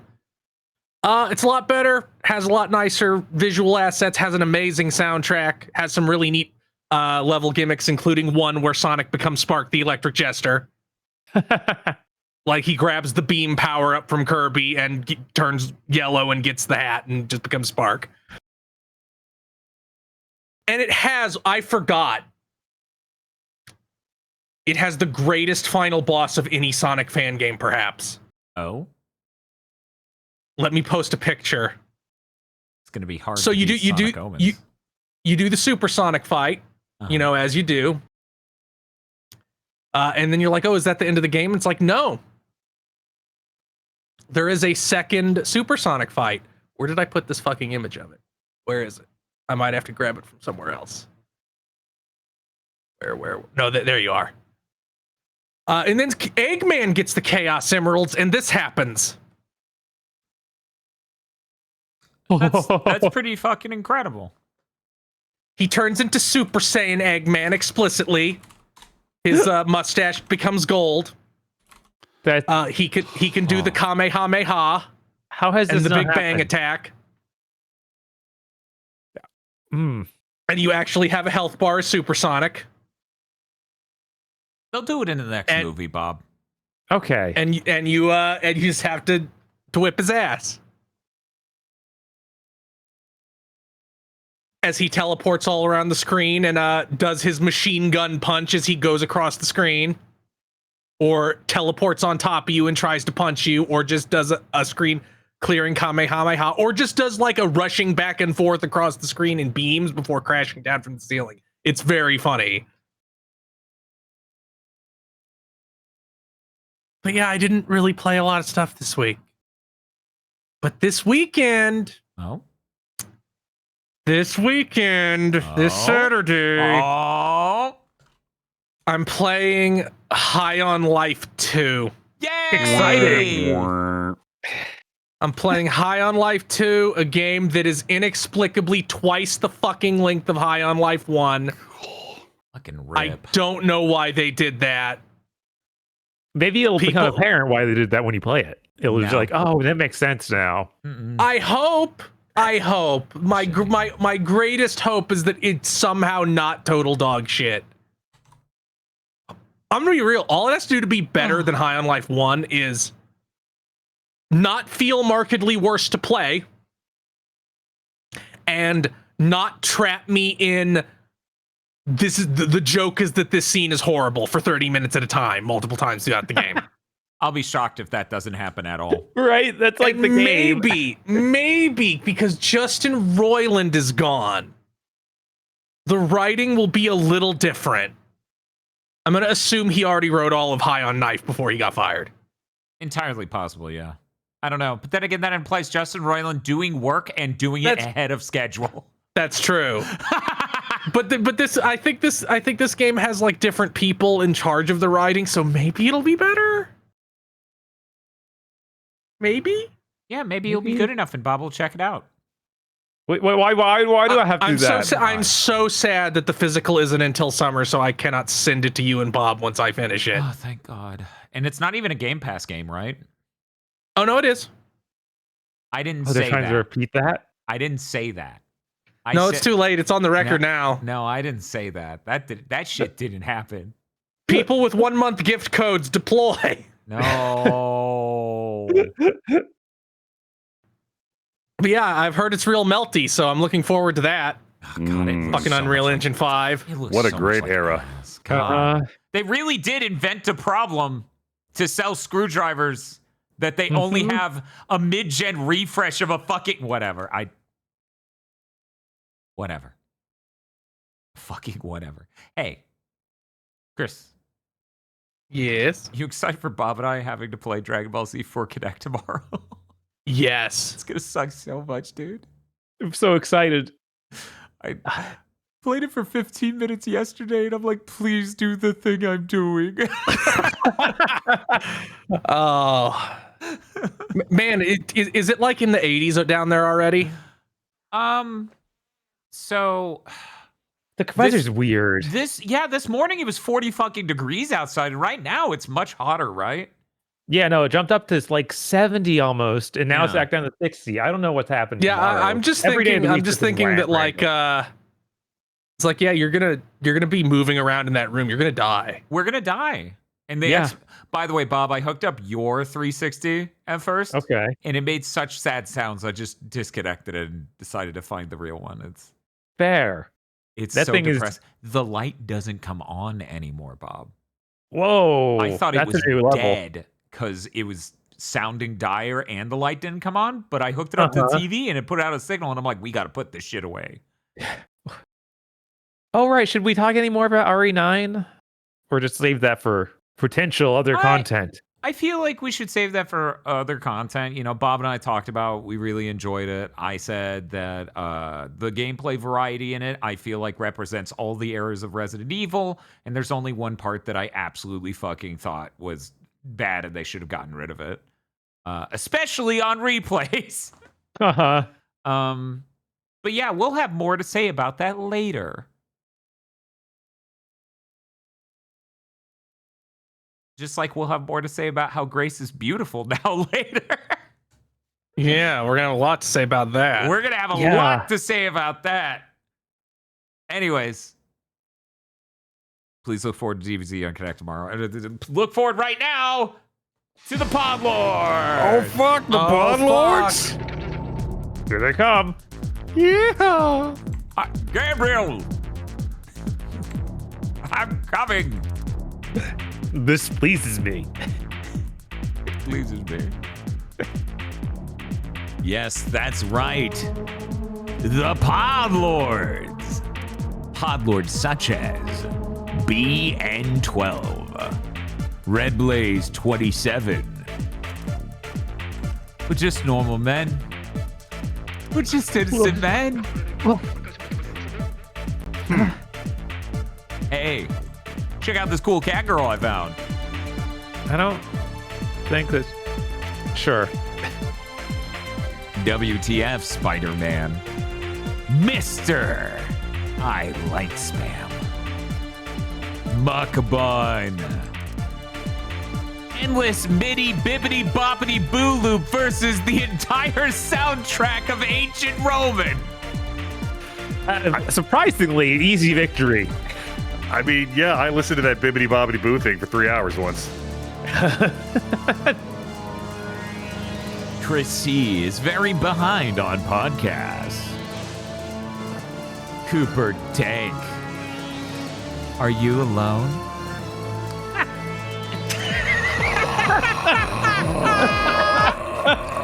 Yup.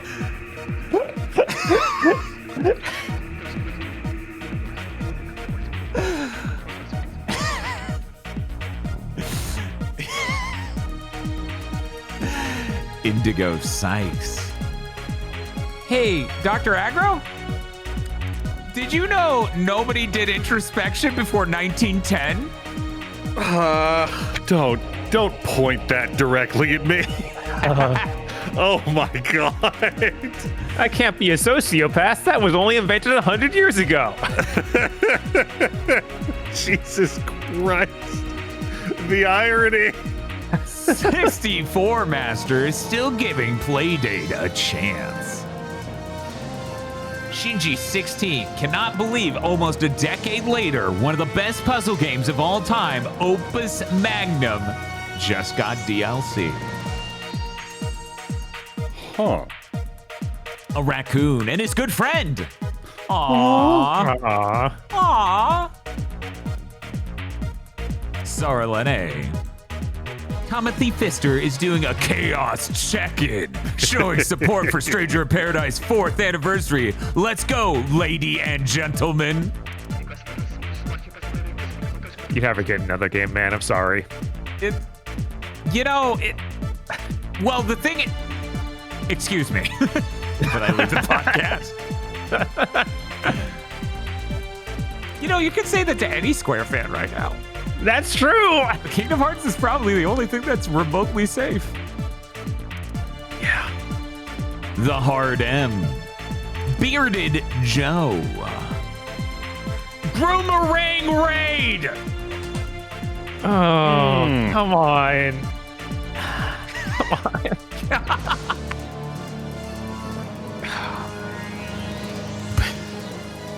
Definitely a Podlord wants to take the spot after this one. Cleo Crow. Hope you enjoy that. I'm from the future. Women's History Month is banned. NVIDIA just released DLSS 6, which lets us view streamers how the people want. Now that's content value.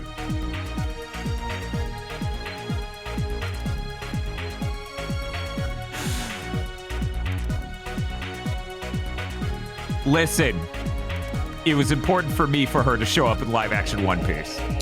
Valid.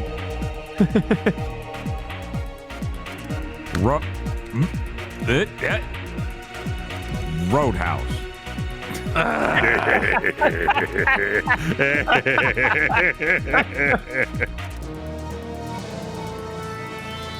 Lee Shu. What? Wait a minute. These are out of order. Oh, these are the Podlords who are tied. Different Dimension Demon Stone King Darius. Cool. And now... No! Where did the fucking missing Podlord go? No! Dear Podlord, I will get the image of Lee Shu-in on screen eventually. You can trust me. I feel like I've seen this character design. Yeah, I'm seeing it right now. Surely not.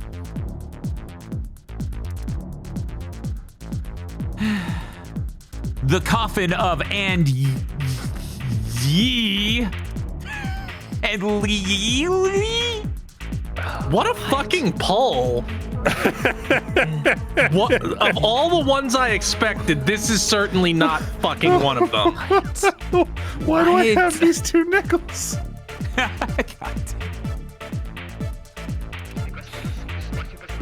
Digital Basic. Baransha. Ooh. I don't remember this one either. Looks like it kicked Suhi-kun's ass, though. I don't remember it, so it probably chopped. Andrew. Radigy Swag is on Steam right now. Buy if you like shmups and or anime girls with glasses. Sorry, my fan art couldn't capture his white hair on this background. Lazy joke. Too depressed to think of a good one. Great Jinkaria. Wow. Solid swing.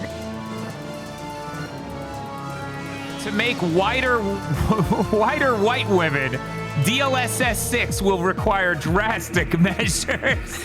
Oh my god. What sort of creature could even hold this many GPUs? Jesus Christ. For the listener, I need you to know it's a human centipede diagram, but with 3 GPUs. Render her! Jesus Christ. Sadistic, autistic. Silent Hill split head zipper mouth plush 10 inches up for order at Fangamer $36. Stay safe out there, gamers. Ando Y. Yuki EXE. Much fun for Mambo. Oh, and that's the final Podlord. Thank you very much to the Podlord. Thank you, Podlord. Podlord. And if you'd like to become a Podlord, you can go to our Patreon at patreon.com/gbpodcast. For as little as $5 a month, you get access to many benefits such as early access to chugging Bleach, extended content for armchair devs and gamer premonitions when indeed though such shows exist and have content to be given to you. A patron-funded show, one a month, either a public show where we watch a horrible thing and patrons get a commentary track, or a private show where patrons vote on a good thing and then we watch and discuss that. You also get an entire movie called Isolation 119. This is not a joke or a bit. It is a full feature-length film about a man going to Thailand to get a tax write-off on his vacation to Thailand. Also, there's some stuff about a ghost. I don't really remember. I'll have to watch it again. And so should you. It is a valuable part of this this benefit set that you are wasting if you do not watch it. That's true. That's patreon.com.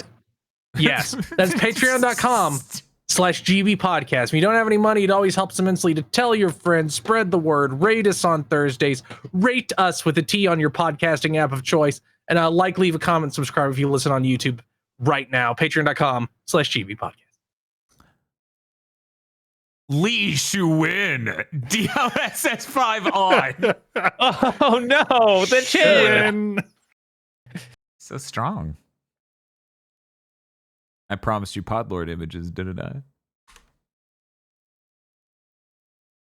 I? Here we have news. God, I was playing RE5 or RE9 and thinking, man, these are the only people who should actually write a Blade game. Unfortunate who is actually making one. Don't worry, that shit's getting canceled. Yeah, you say checked. Yeah, oh man. Hey, fire button, are you gonna work today? Oh my god, I'm on fire. Industry burning down segment, go! Oh god, where'd my tab go? Here it is. So the Saudi crown prince, Mohammed bin Salman, acquires a 5% stake in Capcom. That brings their stake up to 10%. They have pretty concretely said, yeah, we want to make money. We kind of need to now, so we're investing in Capcom because they make money. Hopefully that's true, and that's all. I do not think they have the money to buy Capcom with how much all their mega cities are burning, or like not happening. The projects are burning to the ground. They didn't actually get to construction on anything that could actually burn to the ground. Plus, I think SNK is SNK. I think the Japanese government would actually intercede and go, yeah, we're not letting a foreign power, explicitly a foreign sovereign power, acquire one of our biggest companies. Yeah, hopefully. Because as you said, they are much bigger than SNK. I think their market cap is was like basically dead when they bought it. Did you? Like, they're huge. Capcom's market cap is 8 billion? Is that what you just said? Yeah, something like that. Yeah. Holy shit. They're gigantic. Like, they're not the size of EA, but they're like one power tier down. Mm-hmm.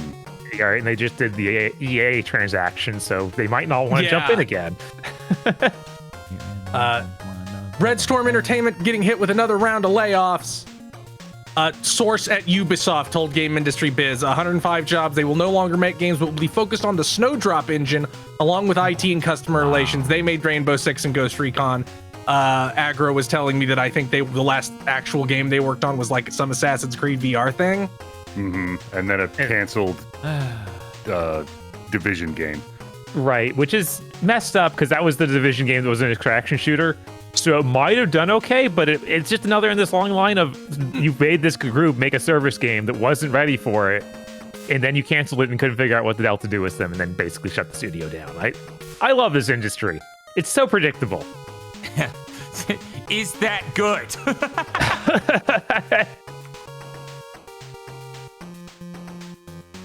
Yeah, I don't know.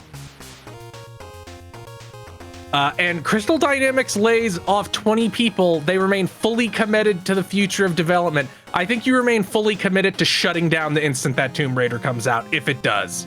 Uh-huh. Or is Eidos Montreal making that? No, it's Crystal Dynamics. It is Crystal Dynamics, yeah. Let's do the DLSS 5 thing in here, because that's definite industry burning down shit. I don't want to be defying fire and having music go the whole time, but we can if you want. I mean, you can just turn it off and we can go right into it anyway. Like, just squish them together. Okay. Jeff can stay with us though. I think he has good emotion for this. Yeah, we DLSS5 Jeff. That's not true. His eyelashes aren't nearly long enough. You're right. We DLSS5 the Daring, or Duke the Daring, and it made him Jeff on accident. That's true. That is actually true. Okay, let's talk about it. NVIDIA at GTC, not GDC, talked mostly about AI, but at the very beginning, they talked about their exciting new technology, DLSS5, which is the future of graphics, and shut up, and you're wrong, and fuck you. I believe I covered everything NVIDIA said about it. I can't believe he actually got on stage to say you were wrong about it. It's pretty amazing. Everyone? What a smart guy. Everyone. Literally everyone, because even people in the industry have been very vocal about fuck this shit. But let's cover what it is. Digital Foundry showed up at an event to try it early. Currently, this thing is running on two 5090 GPUs, a GPU that MSRPs for $2,000, and I think currently goes for $4,200. Presumably, wow, it's just a real cheap price entry, around $9,000. Yeah, that's all. That's all. What they're saying is they're going to launch this thing 6 months from now. They're going to launch it in the fall. So optimization and stuff is what they're working on now. This is literally the yassification filter we saw at GDC, and people like, this looks like fucking shit, dog. But they're rolling it out again. They want to talk about like how amazing it is, so they showed it off in a number of games. What this is no shit. Okay, so you know how they say frame gen is not just your TV soap opera or smooth motion mode? It's not just 60 frames per second anime? Uh-huh. Well, frame gen basically is, but it has a little bit more intelligence to make some of the pixels slightly better. But it's just the same shit. This is yassification Instagram filter, but for video games. So one 5090 was running the game, and the other 5090 was just using an AI generative model in order to turn the game into be, quote, realistic. You can tell that that's what they, quote, did. It looks horrifying. They literally turned Grace into a make-upped, completely differently faced woman that is, quote, objectively more attractive. And the funniest part is they changed her hair color. And if you played Resident Evil 9, you would know why that is hilarious. This really does confirm that no tech company, no outlet that covers tech, nothing that's touching the tech sphere at all has a single normal person in it anymore. No, that is how it feels. Yeah, it really because it was crazy to not just see this and see every single person in the industry other than Todd Howard go, yeah, this is dog shit. I don't want this anywhere near my game. What the fuck? Mm-hmm. So and then every outlet go, this looks like shit. Everybody in the industry hates it. After Digital Foundry went, looks amazing. Looks great. Real quick, I do want to cover that, and I want to go in detail. I just wanted to finish my point. They literally changed it so her hair's dyed, in case you didn't know, Bob. Her roots are a different color from the rest of her hair. Uh-huh. Uh-huh. Yeah, of course, because that's more traditionally attractive. God. I don't know. Who the fuck thinks that is even remotely approachably a decent idea to pour this much fucking money into? Right. It's just strap an Instagram filter powered by AI into a video game. What the fuck is wrong with the way your brain works? I don't know. It's insane. And it not only ruins characters, obviously. If you look at the backgrounds, those are also destroyed. Like, the lighting is completely different. It looks like you just basically turned the contrast up to 100%. And like, this looks great. Yeah. It's the TV smart there's mode nothing that new. you turn off at your parents' place. But there's nothing new to invent, so every tech company is just going to keep doing this kind of shit until the global economy crashes. Yes, like there's 100%. Nothing else NVIDIA can invent to offer more value. Their GPUs can't advance fast enough to provide like significant performance increases. And with the AI bubble getting ready to pop, data centers being built like slashed by half, something like that. They're not like, they can't even sell people these cards on the AI front because nobody does that. Almost nobody does that. Like if you make AI, I'm willing to bet that even people who make AI slop for TikTok just use fucking Sora through a web UI or some shit. I bet they don't run those models locally. I wanted a good zoomed in image of how this looks. So, and I'm serious. I just Googled this, and honestly, this Digital Foundry thumbnail is a pretty good image to just show real quick. That's not a lighting difference. No. You added makeup. So much about everything going on with her. She changed her chin. Yeah, they changed her chin. They changed her cheekbones. They changed her nose. The future is when every single character in every video game ever has the fucking ring light glare that influencers have on them. From all angles. So here's another image of another game. As you can see, it slightly changed the talent in the game. This has been horrifying to see play out across all these games. And just to be clear, because I think it's really important to cover this, Digital Foundry shows up to this event. They go to cover it, and they are gushing for 50 fucking minutes about how this is objectively better. You know what? I'll just put the image back up because this is literally what they were talking about. This is objectively better on the right, and who wouldn't want to play that instead of the image on the left? Yeah. They basically have to be the people that break this story. Yes, they did. They literally were at the forefront of this coming out. They get to present the technology to the public and then cite any problems or concerns with that. NVIDIA tells them it's a lighting technology, and then they tell people it's a lighting technology. Everyone points out it clearly isn't. It's clearly an image-based filter using AI. Jensen Huang comes out and says, oh, it adjusts the geometry of the face. It's using geometry. It's adjusting the geometry of the 3D world. So they won't even stay consistent on what they're saying about their own shit. And this whole thing is so fucking anti-art, disgusting, and awful looking. It's fucking mind-boggling to deal with. Oh, I think we have one more image here to show off. Oh, wow, I didn't even know they showed off the new Fable game. Did you? Jesus Christ. Did you know, Bob?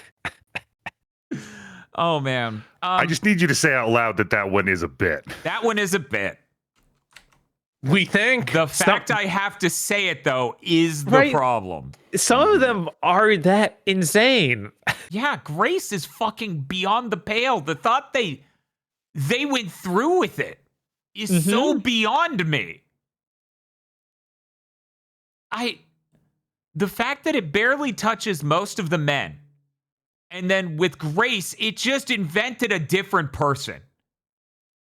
Yeah, I mean, I think the dudes that were most affected, the elf that got turned into Jeffrey Epstein. Yeah, the people whose faces are melting and turning into Jeffrey Epstein.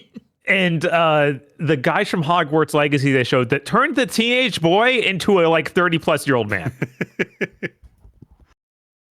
It's like, I guess this is what's on Instagram, but oh my God, what is wrong with you? We're reaching the level of just, it's like we exist in different planes of reality now. We who? Be more specific. We and the people who are making these decisions, whoever has their hand on the wheel that led to this existing, is specifically the kind of mutant who should not be in charge of these decisions. If you think letting your computer change the art automatically based on data you've scraped is in any way desirable or even acceptable or not artistically and morally reprehensible, you don't have the part of your personality that you should have to work in this industry. Yeah, because what it is that they are all that person we saw earlier who came up in Podlords of, oh, he doesn't think about anything ever. There is no self-reflection. Here is another real one. I figured I would show it off. I love that they invented an AI filter that's like, put on some fucking makeup and smile more.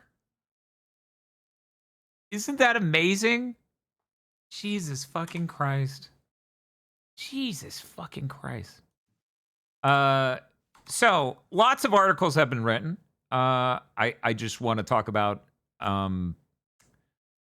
Kotaku has a whole article where they talked about, they talked to a bunch of different developers. Mm-hmm. And they all fucking hate it. Mm-hmm. No shit. Yeah, of course. Like,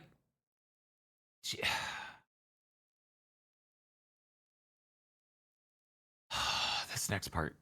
I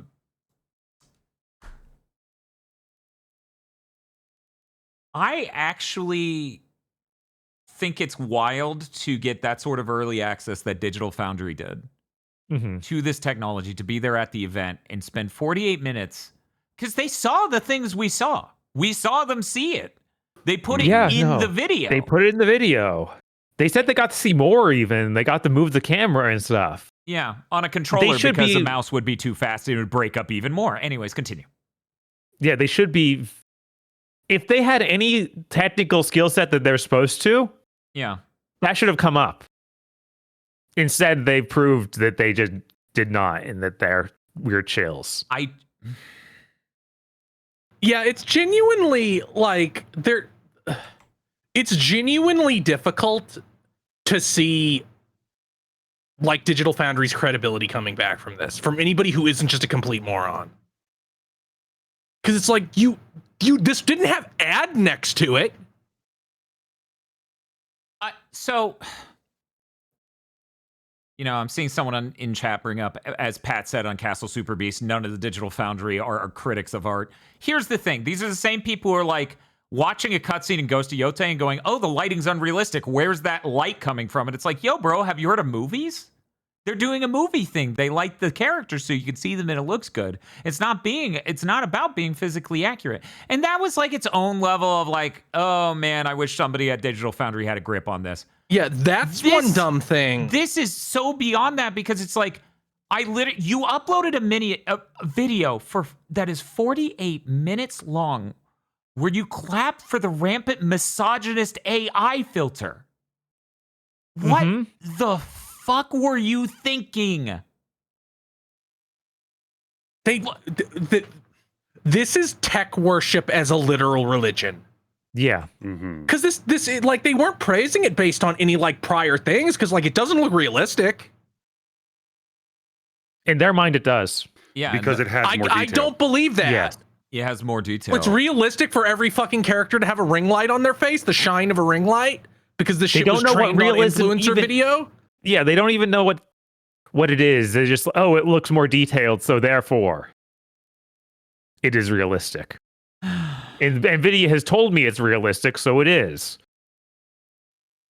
They might as well just rebrand as an official marketing arm of NVIDIA, because that's really what it feels like they've become. I really like that Alex was there on the Q&A one, just pointing out there are so many problems with this, and it is not what they're saying it is, because it clearly works on an image-based thing with some data. I didn't think it is incredibly hard to be polite about how Digital Foundry covered this. I'm beyond disappointed I pulled my patronage today. I listened to make sure that I wouldn't misinterpret any of their perspectives or opinions on this. I listened to the Q&A twice, and I hit the same part of it twice that upset me to the point of yelling at no one. Because there's a point where Richard says, the industry's burning down. Is now really the time to criticize something like this? What? Yes. This thing that is clearly a part of that? Yes. What? I was so upset upon hearing that. Like, you're sitting there and all these people are losing their jobs, and you're using that as a blanket to defend a dog shit technology powered by AI that is ruining the entire global economy. That's where we're at. That's your idea. And this is the same video where they say we should have waited to see what people thought before we uploaded a 48-minute long video where we clapped for the yassification misogynist filter. So what you're saying is you don't have any actual beliefs whatsoever And if you had seen the negative feedback, you would have tempered that video somewhat. You would have tempered it. Were you just saying this to market NVIDIA? Or did you actually think this? Because I can't even, what is it? Which is it? Because it can only be one of those. It can only be, we're shilling for NVIDIA and the negative feedback makes us think we should dial it back. But if you actually thought it, why would you dial it back in face of any feedback? Right. So you're either gutless or you're a shill. Those are the two options. And at the end of the day, NVIDIA clearly isn't paying you enough because you're showing me ads for a mobile racing game every video now. Clearly, the paycheck isn't good, and that video wasn't sponsored. You just have no taste and no ethics. Mm. I'm so fucking upset with them over that. I watched both videos twice because I just was in awe, and I knew I would have to talk about it today. In my opinion, the point of Digital Foundry was to let us know if certain versions of games were fine. That's what it started as when it was here's the PS3 and 360 version of a game. Then it became, well, we're going to let you know more information about the game, like what resolution it runs at along with the frame rate. And then it became, we're going to talk about what technologies it uses, because someday everyone's going to end up with frame rate analysis tools and resolution analysis tools. Richard was very overt, and that was the transition they went through as a channel. They were basically afraid, maybe excessive phrasing, but realistic phrasing, of what happens when other people get the tools to analyze resolution and frame rate.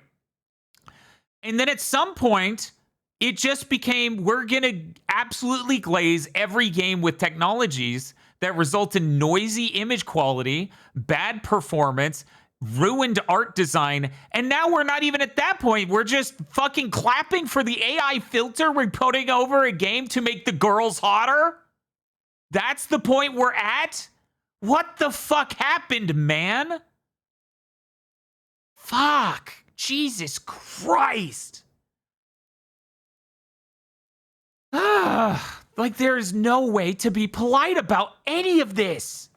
Mm-hmm. No, it's actually painful to watch that first video. I didn't even watch that second one. Yeah.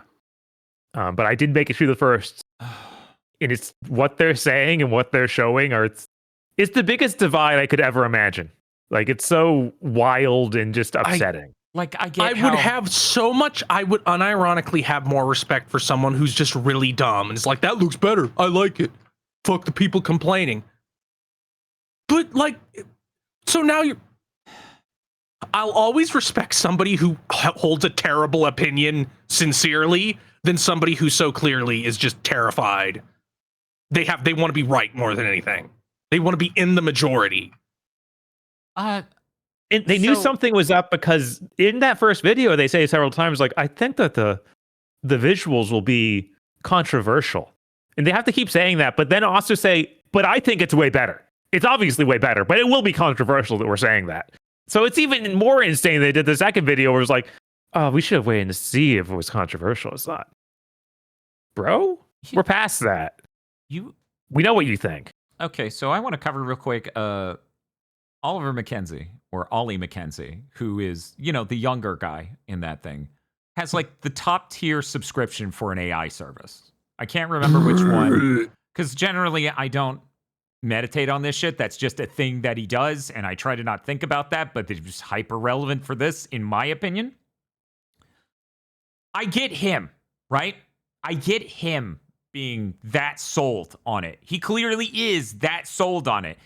For years on Digital Foundry, he's been talking about how oh yeah, this AI stuff's so good, it's the future. And Digital Foundry as a whole has been slow to criticize any of the effects of AI on the rest of the industry. In fact, they literally won't even demonize it in the fucking least, even though memory parts cost so much and all this other shit. They won't outright say AI is a crock of shit and an absolute bubble and has fucking ruined the global economy. They won't say anything remotely implying that's the case. So I get him, right? I get him thinking it's cool. He has no taste. That much has been made apparent. But I'm so fucking disappointed in Richard. Christ. Anyways, it's been nice to see everyone else on planet Earth agree this looks like fucking shit. Yeah. Right. That has been comforting. And this is before we even have our hands on it and can move the camera any faster than half the speed of smell. Oh, I can't wait for those videos. Yeah, I like how much it's breaking up just with Gamer's Nexus doing zoom ins on the soccer ball and stuff. It's like, wow, it's just turning to complete goo and the ball itself disappears when it hits the net, then reappears 1 frame later. It's like, wow, incredible. Who could have seen this coming?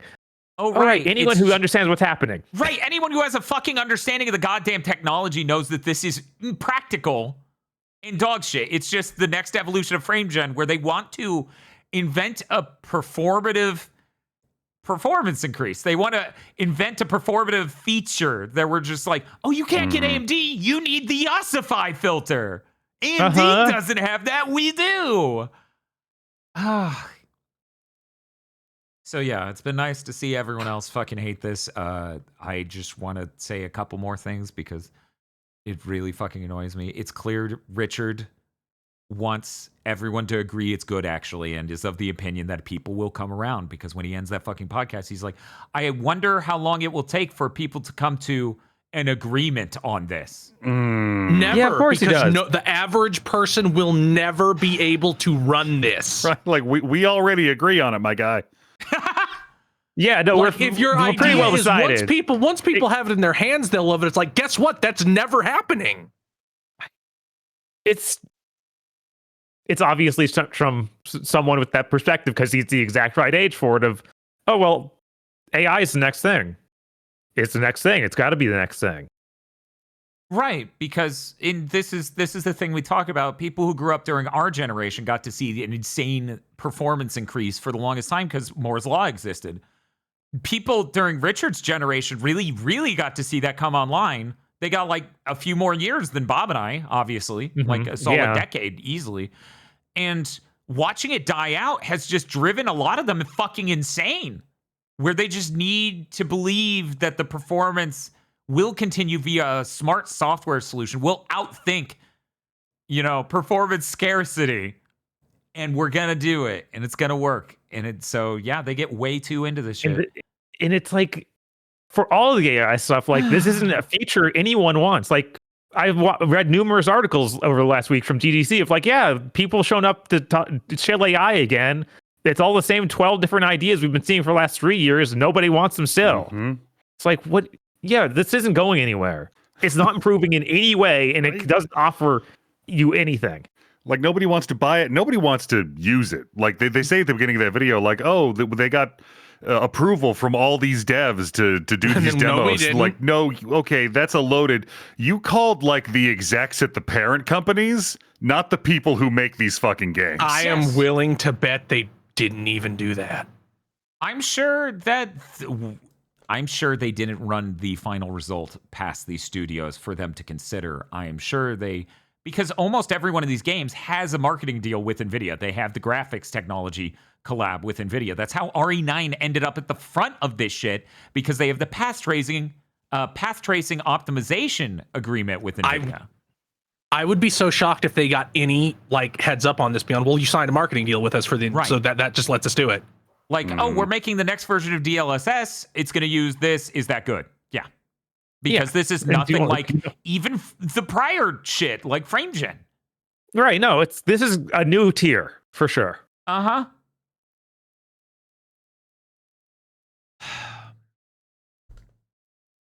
Anyway, I need to move on.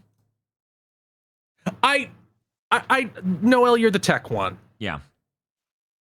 Is there any, can they strap some huge piece of shit solely for this thing on the 6090 and it do this? Oh, they're going to launch this shit in 6 months. So what I expect is either they have some crazy optimization coming, or we're going to get an even more compromised version of this, and it'll run on a very limited set of GPUs.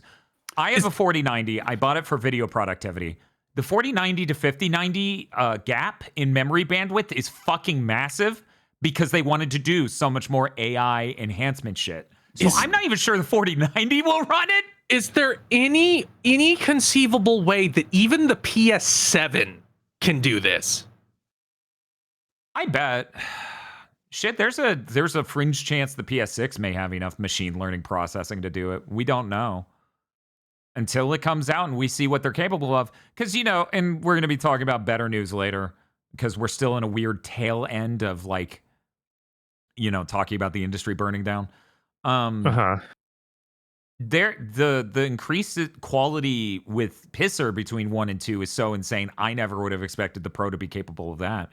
And the PS6 has so much more memory bandwidth and machine learning processing. There's a chance someone could make the completely AI backend renderer and run it on the PS6. But hopefully AMD doesn't make their own version of this. Right. They're gonna. My number after the way it was received, negative reaction. Like if they don't already have it, they might not start. When was the last time any of these fucks cared about that? So there are a number of famous rollbacks in history, like the Xbox One DRM thing. That was 13 years ago. Yes. There aren't that many moments like this where it's so grossly egregious that everyone just gets mad. Yeah, like this is the difference between it just being a bad idea and there existing a huge backlash. Uh-huh. I think that like NVIDIA continuing to pursue it is different from AMD starting their own whole thing a bit more. Because AMD is always a bit behind NVIDIA on any sort of thing. It feels like. Man, I am waiting. I wonder if any freaks will be able to like somehow play with this thing's innards and be like, no, yassify more. Literally do that Fable thing. That was a joke. It's so funny because when Jensen Huang's like, well, the developers have the tools. Don't worry, they have the tools. They have the tools. And then you look at it, it's like, dude, you just said the tools were exposure, contrast, and color? Like, what the fuck? Was color set to white? Like, what the fuck are you talking about? Like, I want to see the dude with too much money who has one of those video cards that you can't buy as a normal human being that costs like $9,000. Mm-hmm. Be like, I put anime big boobs over Spider-Man 2. What happens? It is a matter of time once this goes public. If you can get in there and mess with the sliders before someone goes, hey, I released a driver pack that just makes everybody white. My custom NVIDIA drivers. I didn't want to play as the Black Spider-Man. Yeah. Do you have arachnophobia? Don't worry. This will turn them into white women. Thank God. I'm going to replay that Shelob game. Yeah, this is some dog shit technology. They said they're going to launch it in 6 months. I believe them on that because there's no way a 6000 series GPU's launching in 6 months. That is so impossible that they're going to release some compromised or hyper optimized version of this that will run on a select GPUs. Well, I just got around at 20 frames per second. And then it'll be like, that's it, you did it. I think Richard said they told him they had this running on a 5090, a single 5090 in the lab. I've seen a lot of people get confused. They have this running on a GPU in the lab. Yeah. Not a 5090. They have it running on two 5090s. They have it running on a GPU in the lab. Yeah, NVIDIA makes all this higher tier of GPUs that normal consumers don't have access to, that are explicitly for like low grade professional AI shit or like middle range. Gamers Nexus did a video testing one. They somehow got one and did a video showing like, it's minorly better than the 5090 on games. You're a psychopath if you would ever use it for that. That reminds me of another part of that video. It's insane where both of the people in there, both Richard and Ollie are like, oh yeah, they'll definitely get working on one card later this year. That's obviously is just going to be fine. Like, there's a weird just assumption everything's going to go perfectly fine, and it's going to be perfectly ready for launch. Well, yeah, it's what NVIDIA told them. Right. I get that from Richard Ledbetter because he's like 53. That is the exact right age to be like, well, why wouldn't the new technology be magic? Every other time in my life it was. Yeah, I mean, the last 100 years of technology innovation is insane in retrospect. Absolutely. Richard Ledbetter is the exact right age to be like, maybe your school has one computer that's white text on a black background and it's the size of a fridge too. You have an iPhone in your pocket. Yeah, he might have had the whole terminal set up where it's like we're dialing into a remote computer elsewhere. That is more his generation. If I'm I understand those people just being like, yeah, I guess fuck it, magic's real. I think in this case it actually can get optimized down and fit on this because I'm betting that the number one thing that's keeping it on a whole 5090 by itself is just memory. Machine learning models, before they're optimized, take up an absolutely insane amount of memory. Like I was talking about it last week.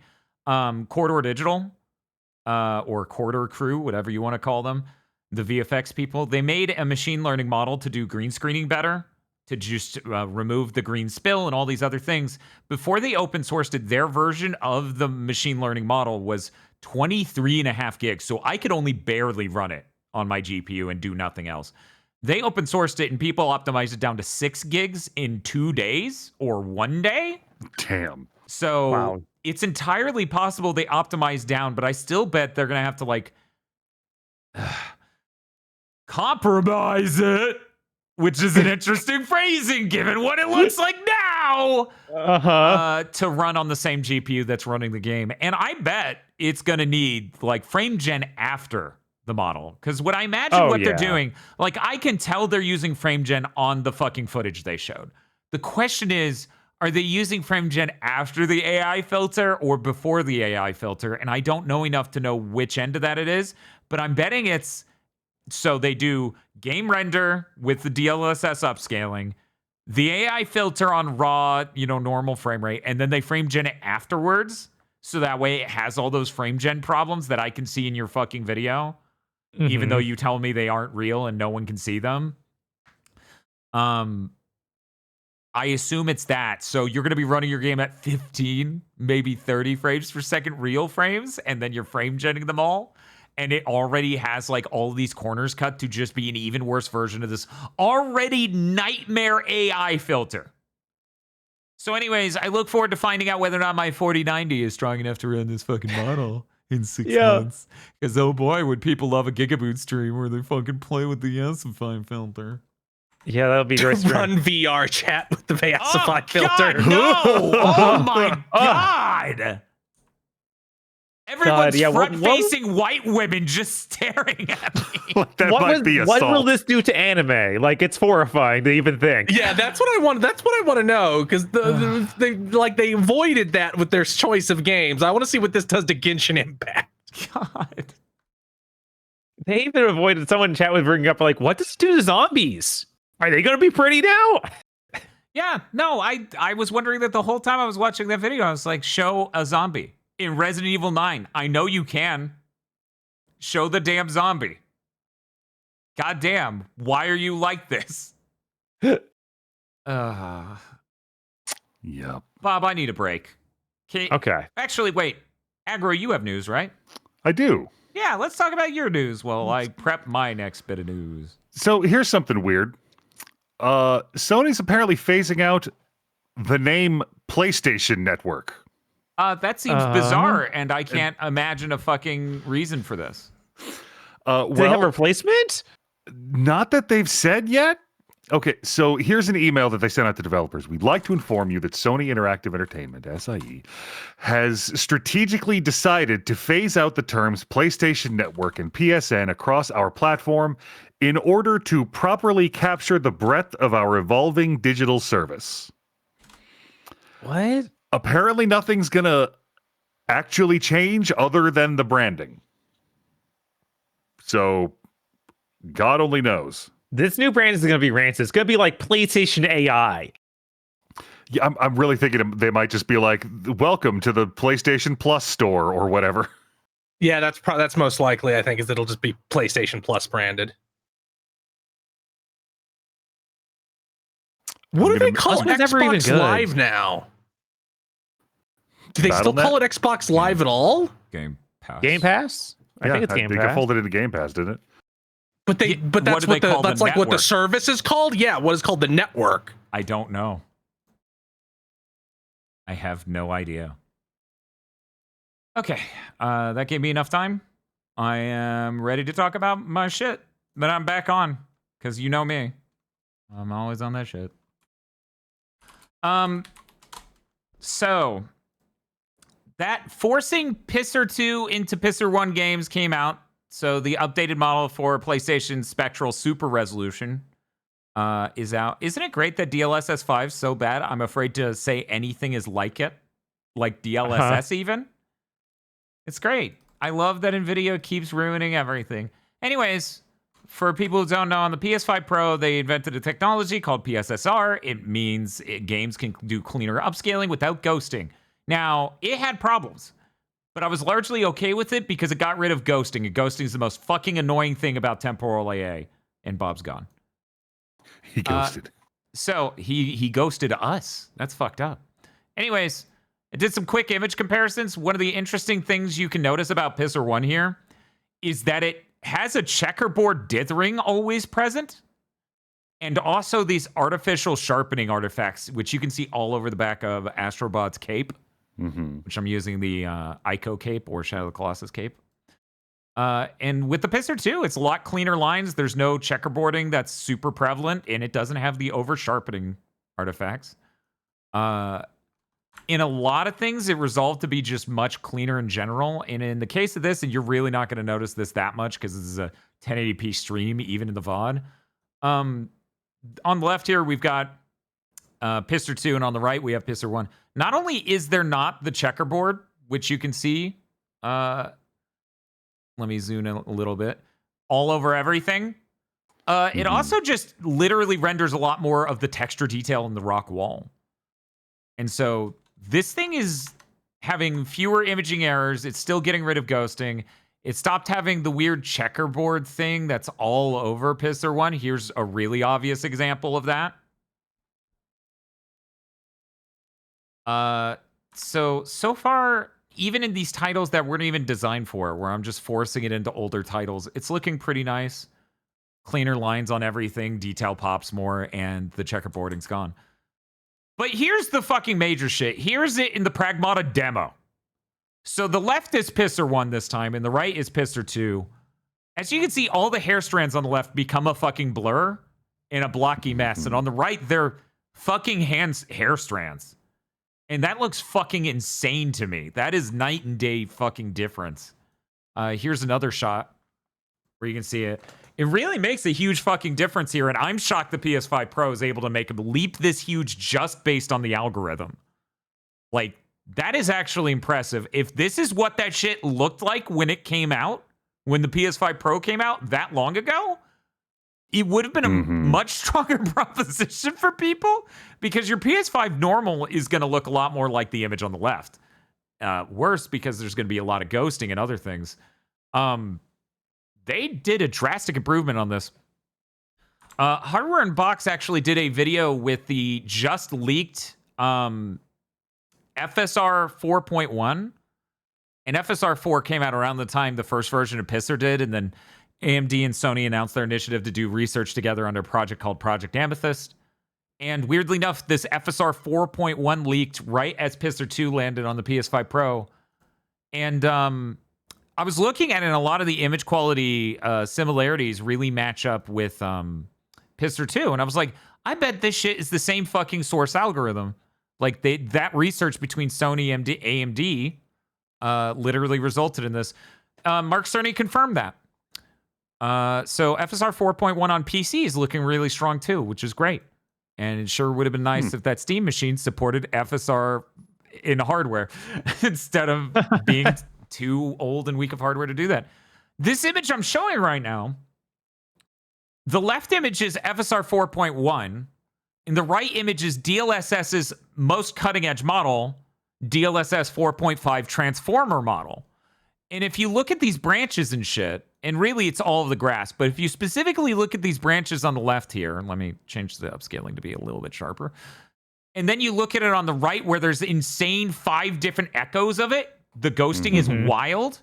I'm already of the opinion that FSR 4.1 and to some extent, presumably Pisser 2, are better than the transformer model. Hardware Unboxed has a whole video where they go over that, and I'm really fucking impressed. Like, clearly already the co-development between AMD and Sony is doing a great job, because FSR 4.1 and Pisser 2 are just so radically better than their prior offerings, and that's good. This thing, it should have been this good when they launched the PS5 Pro. Yeah, that's what I was saying when you stepped away for a second. If the PS5 Pro literally looked as good as, and I'll put that away, this image on the right, when it launched, that would have made a huge difference.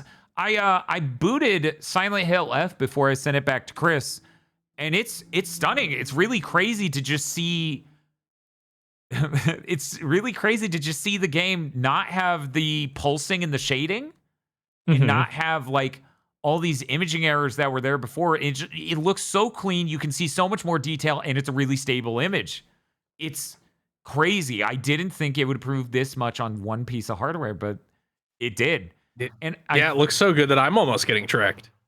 And so, like, the thing here, okay, is I want everyone who's hearing this to hear me and believe me when I say, if I were you and did not own a PS5 Pro, I would easily just fucking wait for a PS6. Mm-hmm. Yeah. Bob, did you unbump your camera when you went away and now you're tiny? You're a tiny little man. Yeah, no, I bumped it again. It's back.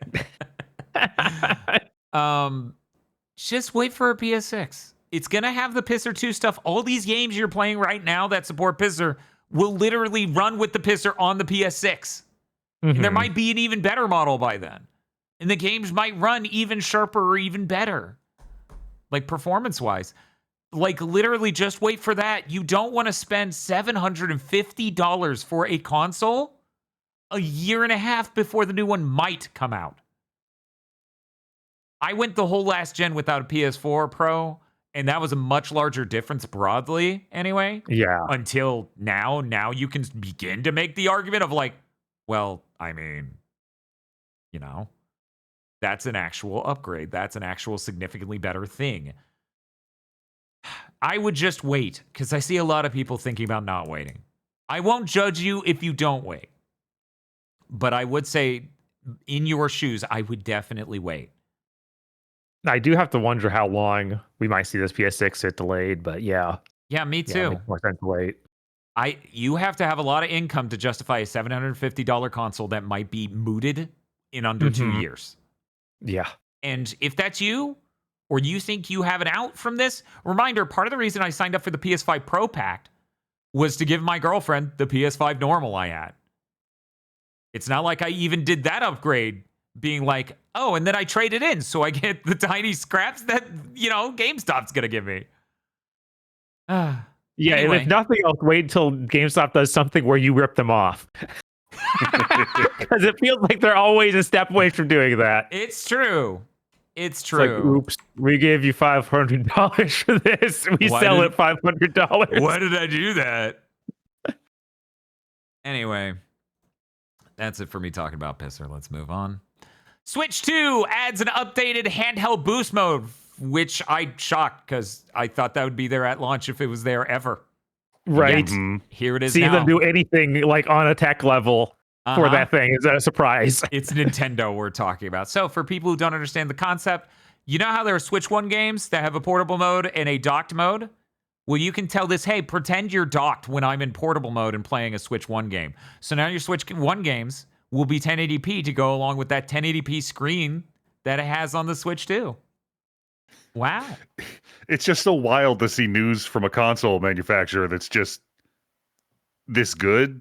Yeah, it was a fucking weird week as it's like, by the way, you can make your Pisser 1 games look good. By the way, you can make your Switch 1 games look good. And then Nvidia's like, yo, check this out. Make way. We have the best upgrade of the week. We finally got that hideous bitch from Resident Evil 9 to look hot. Jensen? You're supposed to say that part quietly.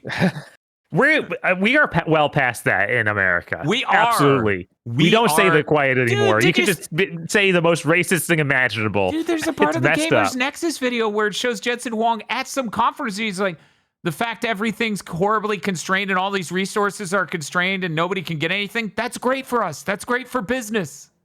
Uh-huh. Yeah. There's so many quotes in that one video that are just like, man, this guy just walks around on open streets and Anyone could do anything and nothing's happened yet. That's wild. My is I'm wild. a class war profiteer t-shirt is raising a lot of questions being answered by my I'm a class war profiteer t-shirt. Oh, man. Next bit of news. You know how Meta, which was Facebook, was talking about the futures of the metaverse? We believe in this so much. We're renaming our company. We're making Horizon Worlds. You're all going to love it. Uh-huh. Well, they announced that the VR version of their metaverse, e.g., the only thing that matters, is maybe they're going to shift the focus. They're going to shut it down. They're going to shift the focus to mobile. This will let it compete with Roblox and Fortnite, is what they say. Bob, did you see the very next day they went, actually, we're not shutting it down? What? Yeah, apparently something came out where they're like, no, actually, you know what? Never mind. This makes literally no sense. And someone called someone else and said, what the fuck are you doing? Man, these tech companies, they're all the stupidest companies on earth. That sounds to me like, oh, this looks really bad, so let's lie. No, what it is someone somewhere didn't understand that what the metaverse is doesn't make fucking sense for a phone in the least. And that's a man who's making hundreds of decisions per minute. He's efficient. He won't let things like knowledge or knowing what he's making decisions about slow him down. So I don't doubt that at some level he made that call, and then people explained to him, no, you might as well shut the whole thing down if you do that. Yeah, isn't it also like integrated into the OS it's of literally their headsets? The first thing you see when you boot the headset, yeah. Right, like that creates an entirely different engineering thing you need to fix. Uh-huh. You now need to make a new OS, dumbass. Right. It's like wild. It is completely fucking wild that they did that and then undid that. It was in a day. This is Adobe again with, Flash is gone. Everyone get out. I mean, good on them for doing this in a day and not dragging the story out over a few weeks. Yeah, thank fucking Christ. And I appreciate that both days were before Big Thing. Thank you. Most publications still have, or like, we're still getting within the past couple hours reports that are closing it down. So it sounds like them backpedaling didn't take. They didn't get it out to everyone. Yeah. Let's move to Chris for news. Okay, Racist Bird, Majima, and Arl from Puyo Pop are coming to Sonic Cross Worlds. Cool. Racist Bird being Red from the Angry Birds movie because Roadhouse. it's not that one. The other Red Bird. And Majima being the pirate one no one wants. Yeah, that's although the DLC characters don't have voice acting, so none of them are anything anybody wants. Yeah, but the people already paid for it, and people seem somewhat happy because it's that game and they like it. I also saw that Mega Man is showing up in there soon. They showed off Rush is a car is enormous. He's some sort of gigantic car. He looks like 3 or 5 times bigger than he should. He's so big. I guess Mega Man comes out next week, and then in the future, the Racist Bird and the others. Yeah, it's cool they got Arl in. That's definitely one of the characters I would watch from Sega. Unlike Racist Bird, I don't think of him when I think of Sega. Well, unfortunately, Sega owns them, and that Angry Birds movie 3 is coming out soon. Uh-oh. I actually keep forgetting they own that. That's so weird. That's the only reason it's still getting a movie. Starfield is coming to PS5 April 7th. There's a ghost in the call. Don't woo. You know you don't want to woo. $49.99. Shocking. They know it's trash. They actually figured it out. This game's old and was not hugely successful. Reduce the fucking price. Yeah, of the base game. New DLC that promises to include everything the base game should have had. It's like, oh my god. We'll have real space travel. And wait, that's in the DLC? That's what it claims. What? Like new ways to do space travel. I thought that was just in a base update. Yeah. What? Right? Maybe I misunderstood the press copy I read. What? But it was in the same breath as the DLC. What the? So Noelle, are you gonna ask Aunt Asha for a code to see how professional it is? Aunt Asha? Yeah, because the new head of Xbox is Asha. Mm-hmm. Oh. Oh. Asha Sharma. I forgot her name already. Well, don't worry. I'm sure with this summer's Xbox gaming showcase, she'll be right out in front. Uh-huh. Oh gosh. Well, I am not looking forward to the first time I have to see her present at an Xbox thing. Either that or it will just be Matt Booty. She's going to be DLSS 5. You're going to use the AI to enhance her? Like, they make the like Sony has the Nemesis deal going on with AMD to make their upscaler. Yeah. Microsoft teams up with AMD to make their DLSS 5. Oh, that would be so funny. It's like, no, we need to get on this now. This is the future. I'm talking to you from through this upscaler pre-recorded, and she's just white. Anyway, thanks for beta testing, Xcox. Some people were saying that it is in the base update. Thank fucking God. Okay. If they charge for basic shit, like, we have somewhat delivered on the entire premise of our game. DLC. I mean, I wouldn't have put it past them. I wouldn't put it past them either. Considering everything we heard about that video game. I'm so pissed. They're going to put it up on the game code site again, and they're going to be like, no. Here's an Xbox code. I'm like, the campaign says PS5 Lot. They never replied, by the way, Bob. We just have an extra code for like an Xbox copy of Avowed. Who cares? I don't know. Yeah, it's fucking Avowed. God. Bob, do you want a copy of Avowed? I don't. Oh, I was curious. So I was curious about all the because I went to like the TV tropes page for the Peninsula of Power, where it tells you all the like the exploiting grind spots you can do in RPGs. And I'm looking at it, it's like Avowed. I'm like, who cares? You have like 4 entries. Who gives a shit? Awesome. Oh, that's cute. Yeah, you can be included. That's okay. Come here, buddy. Who cares? Nobody played that. They're about within the next 10 days, they're gonna cut Obsidian's throat publicly because both their games bombed. It's okay. They have to live on through that live service game. Grounded 2. They'll just get rid of everybody who isn't working on Grounded 2, unless they decide that even that isn't worth it. Very possible. Sadly, Noelle and Bob are safe from Mind's Eye. IO Interactive ends publishing partnership with Build a Rocket Boy / Mind's Eye. Hitman Cross Mind's Eye collab canceled. That dude's know who the culprit is.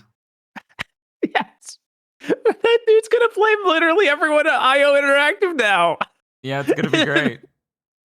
It's gonna be great.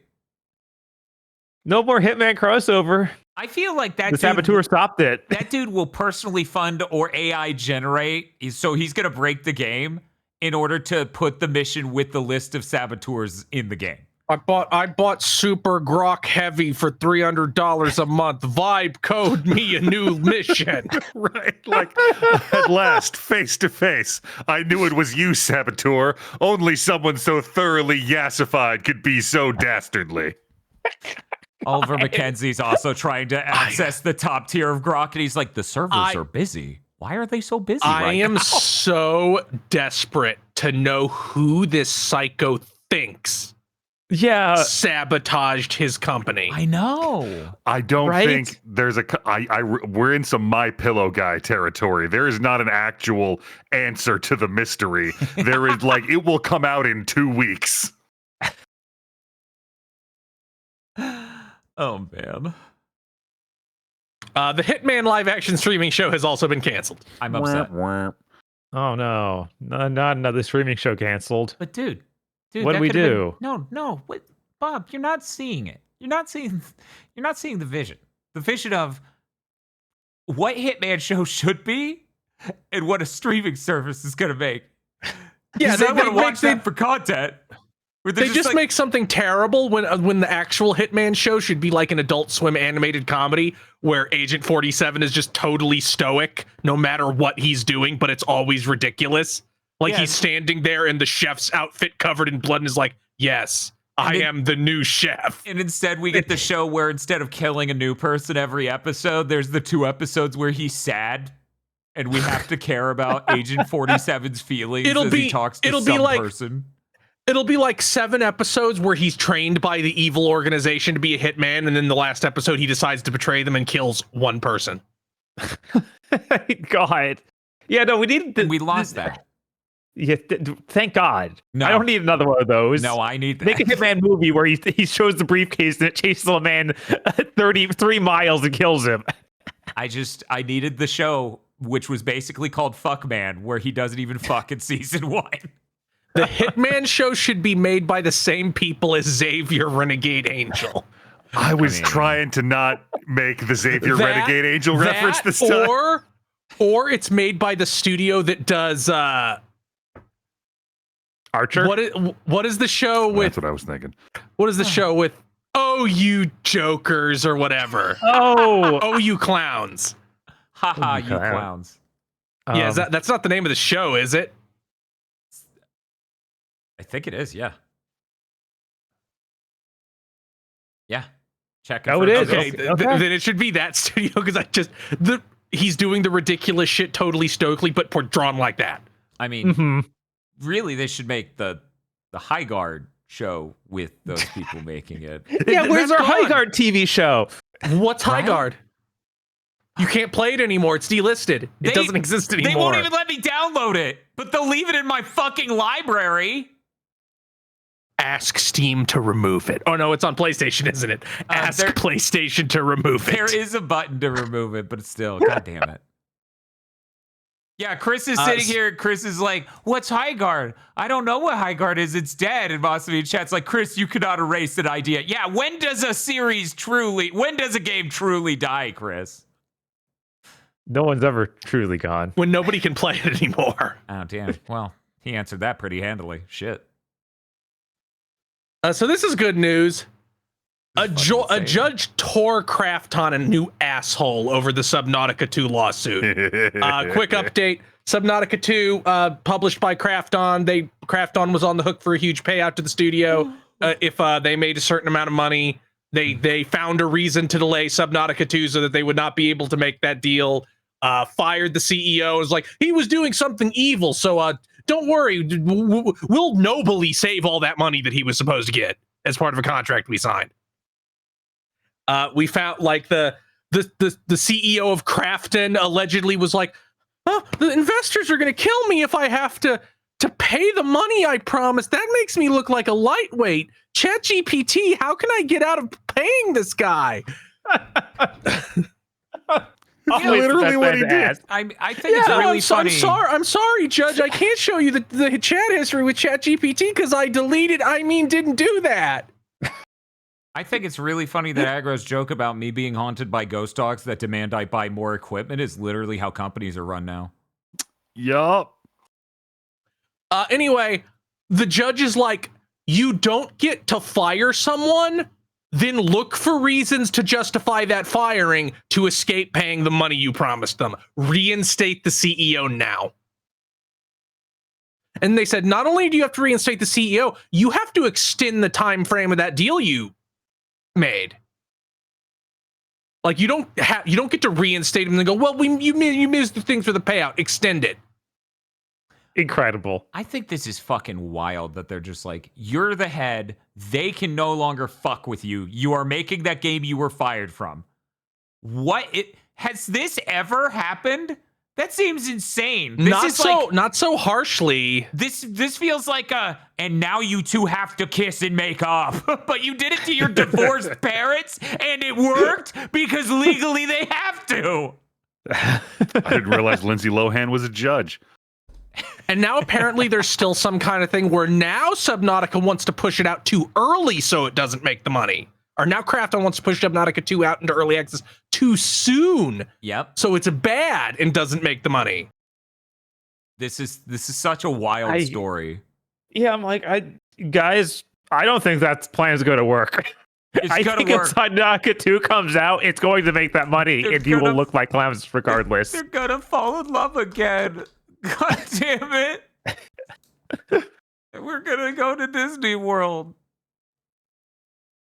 Bob, let's go over to your news. Hey, Bob. Sure. I hear the impossible has been made possible this week. Things that you could not do in a video game before have been done. Bob. Yes. Tell the people. The finals has replaced some AI voices with real actors because, quote, real actors are better. But they had to fucking say. They had to have a follow-up statement of like, just so we're clear, AI is important and still useful. And I learned literally nothing from this experience. I mean, what's there to learn? Like, other stuff has been successful, and this is a transparent attempt to just boost the finals back up because it kind of fell off over the past 3 years. Like, nothing, literally, like, there was nothing to learn from their perspective. It's like, now we're shallowly going to spend basically nothing to get a positive PR cycle and send some people back into the finals. Bob said the wrong name of the game by these people. Oh my god, I can't believe I wrote the wrong thing down. Arc Raiders. It's the same dev studio. Same thing, really. Like, same exactly what we were talking about. Spending basically nothing to get a free bump. Hey, they did this right when Marathon came out. I wonder why. They also put out Arc Raiders on sale. I wonder why. That's so weird. Putting on sale is just a smart decision. Just fucking strangle that game in the crib. You know, it's really strange that they can do this because they informed us that this wasn't practical for them to do before, but now they're doing it. The impossible, the impractical. How did they afford those expensive voice actors? I love that like other people actually industry all came out saying, you say you need to use it to test dialogue? We have systems for that. You can use Microsoft Sam. I don't even see why they bother lying. Just don't even say anything. Say anything. Like, I hate this so much. Like, you already won. Nobody really gave a shit. Your game sold 15 million copies. But we also want to be liked. It's that thing you constantly talk about of being unbelievably wealthy isn't enough. They also need everyone to like them, just like Elon Musk. Yep. Except nobody even knows who these people are. Nobody's going to see the CEO of whatever studio made Arc. They need the game to be liked. They need people like the game that has fucking 700,000 concurrent players most of the time. But sometimes they get dunked on Twitter, and that's not okay. That's not okay. Just like Elon, right? Elon has plenty of simps. The game has plenty of simps. But they need everyone to think the game's okay. Because they fixed it. They have voices now. So shut the fuck up. We need to kill these guys. Bob, because it's related, let's move to FBC. Sure. Similar spaces. FBC Firebreak. Yes. It has released its final major update. Now, that's the final major update, not the finals major update. I know this is very confusing. Yes. They say that the servers will stay online for, quote, years. They're introducing a Friends Pass where up to 3 people can play with a single copy of the game. Pretty fucking wild. They're making the game $20. Jesus Christ. And they're adding 5 new maps that are just repurposed areas from Control. Dope. Perfectly fine. I'm fine with that. I think it would be difficult for you to find any person who is not okay with you doing that. Hey, I can't help but notice they decided having a pass so friends can play help us get sales. Lowering the price helps us get sales. Just these little things that make it sustainable to keep this thing nobody really wants going. You don't just delete a large amount of work. I mean, yeah, like I kind of want to play Firebreak now. Yeah, I want to play Firebreak now. Because I apparently can get the game and my friends can play it with me. Yeah, right? Imagine that. I feel like this is one of the first like games other than the ones made by the It Takes Two guys to do this sort of thing. And this is actually lets you play with 3 people. It took 3. Yeah, it took 3. Yes. Well, it took 4. Because you're a person too. Yeah, wait, no, up to 3 people can play with this copy. So I think it's 3 people total, including you. Okay, never mind. I think the teams might be 3 players. I'm not sure. I'm not entirely sure how this game works. I don't know, but I think you're right. Smart. Again, I very seriously was like, maybe I should pick this up now. Much better than just deleting it. Uh-huh. High Guards could have done this. Oh wait, that wasn't even paid for. They didn't have any option like this. Mm-hmm. Well, don't worry. I couldn't find 2 friends to play it with me. Weird. How? You just must not have many friends. Yes, that's the my problem, situation. It's not that each one of them went, hell no, shut the fuck up. Did you ask anyone? Ask Spiff. Yes, Spiff, I did. You might know that. Spiff refused to come in and play it. I don't understand why. Yeah, it's like 4 fucking different times, and I'm like, Spiff, you could play High Guard with us. Yeah, no, that's cool. I didn't mention it earlier, but a number of games got updates to just improve them, and Control's one of them. So that has the Pisser 2 directly integrated. Oh, yeah. And same neat. for Alan Wake 2. So sometime, Bob, I want to see you boot Alan Wake 2 on this PS5.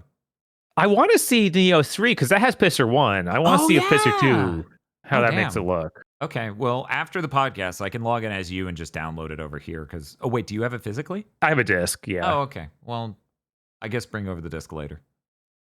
Because you got to figure out how to play Dragon Ball Z for Connect tonight. Unless we want to extend the stream even further, as you also try to figure it out, but live. Okay. The Final Fantasy IX animated series is back in production. Back when it was first announced, the studio that was working on it shut down completely.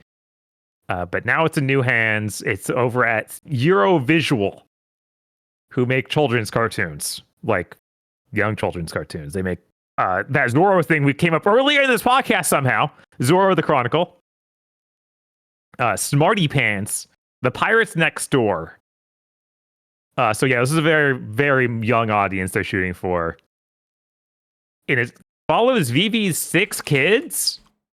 So it's not like a retelling of the game at all. It's just its own thing. Probably for the best. I'd be okay with not retelling the game. I don't think that I want to see. I mean, I might look at it if it's pretty. If it's real cheap looking, then no, probably not. Baby black. It's at least going to be 2D animation. It's not the CG and 3D CG animation like they have on some of the other stuff they've worked on. Oh, okay. So that's something. I wonder if like show this fucking remake or cancel it. Stop. Like, I need the waveform to collapse. I don't care which way it collapses. I just need it to collapse. Also, I forgot an important piece of news. Oh, yeah? Hey, Bob. What's up? What's the name of that Marvel game? Which one? The one that is about Captain America and Black Panther. Oh, you're talking about Marvel 1943 Rise of Hydra. Wow! The kids got it. Anyway, it's been delayed. It was delayed 4 months ago, and we didn't notice. They delayed it from early 2026 to a phrasing I have never heard before, beyond early 2026. Ooh, beyond. It's always beyond early 2026 if you think about it. Not committing to any year. It's just weird to get stronger. So I've been seeing my cousin. Oh no! Seems pretty realistic.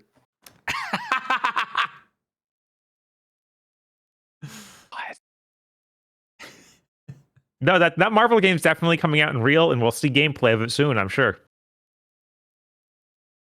Why else would they only delay it till past 2026?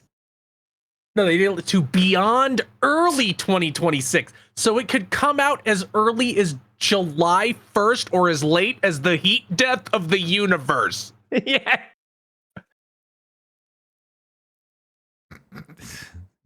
All right, I guess I should move on. We have been talking about this Marvel game for so long now, and you know what the best part is, and I think my co-host could agree. No one else even fucking knows this game exists. Every time it comes up, no, like their yeah, eyes no, we might as well have baited it up. Yeah, we. This could be a bit on this podcast. Like, I didn't think we'd get the Immortals of Avium effect on a Marvel game. I know. It's real impressive. But like the title is so bad. Amy Hennig really is truly is. fucking cursed. She really is. She really is. Like, does that poor woman have like dreams of her past life where she's some kind of worker in a camp, and maybe it's not her fault, but it definitely wasn't right. And she's just living out the karmic balance in this life. Jesus. Oh my god. She is really fucking cursed. It's so unfortunate. Yeah, it's like, has anything ever gone right with her in the gaming industry after Jak 3? No. Well, I mean, Uncharted 1 and 2. And then you're done. Like, the list is full. Yeah, so nothing has gone right for Amy Hennig in 17 years. That's pretty fucked up because her misfortune can now go see R-rated movies. That's pretty fucked up because I think she did a great job with Jak 3 being like way better than Jak 2, like tonally. Mm-hmm. And her reward is this. Man. I hope something happens someday and Amy Hennig just fucking snaps and just starts shit talking countless entities in the game industry. Anyways, let's move whenever on, she fully retires, it's just like it's unleashed. Which how is she not by now? I don't know. You think at some point she just give up? Like, no, we can't. I hope she has a list. Yeah, I hope she has a list and a twit longer. Let's move on, Bob. Sure. So Todd Howard had stuff to say about Elder Scrolls 6 this week. All good news, I hope. Of course, always. He says, and I quote, "Just pretend we didn't announce it. Fuck Doesn't you. even exist. No one's heard of it. A word." What? Wait, no. What? Go fuck yourself. Literally, that's the quote? That's the quote. I assume all of that's in pretense to the announcement. Oh no. She can move while so strong. What? Yeah. Yeah, I'm sure that is a thing Todd Howard would like. No. Mm-hmm. Yeah, no, you announced that. And we all know that you announced it so you could get acquired for a larger sum by Microsoft. But that doesn't change what you did. Yeah. Sorry, dude. You got to do it. You're on the hook, babe. You married my geriatric mom for her money. You got to fuck her now, man. Yeah, like you don't get to announce a game. It was before they got acquired, so it was 8 fucking years ago. Uh-huh. At least 7. Like, you don't get to be like, well, we did that to be acquired. We weren't making it. We hadn't even gotten close to starting. Just pretend it didn't happen. Like, I think they basically said that at the announcement. They're like, we're going to show you a title screen. Please don't be excited. That implies, like, don't get excited for 3-4 years.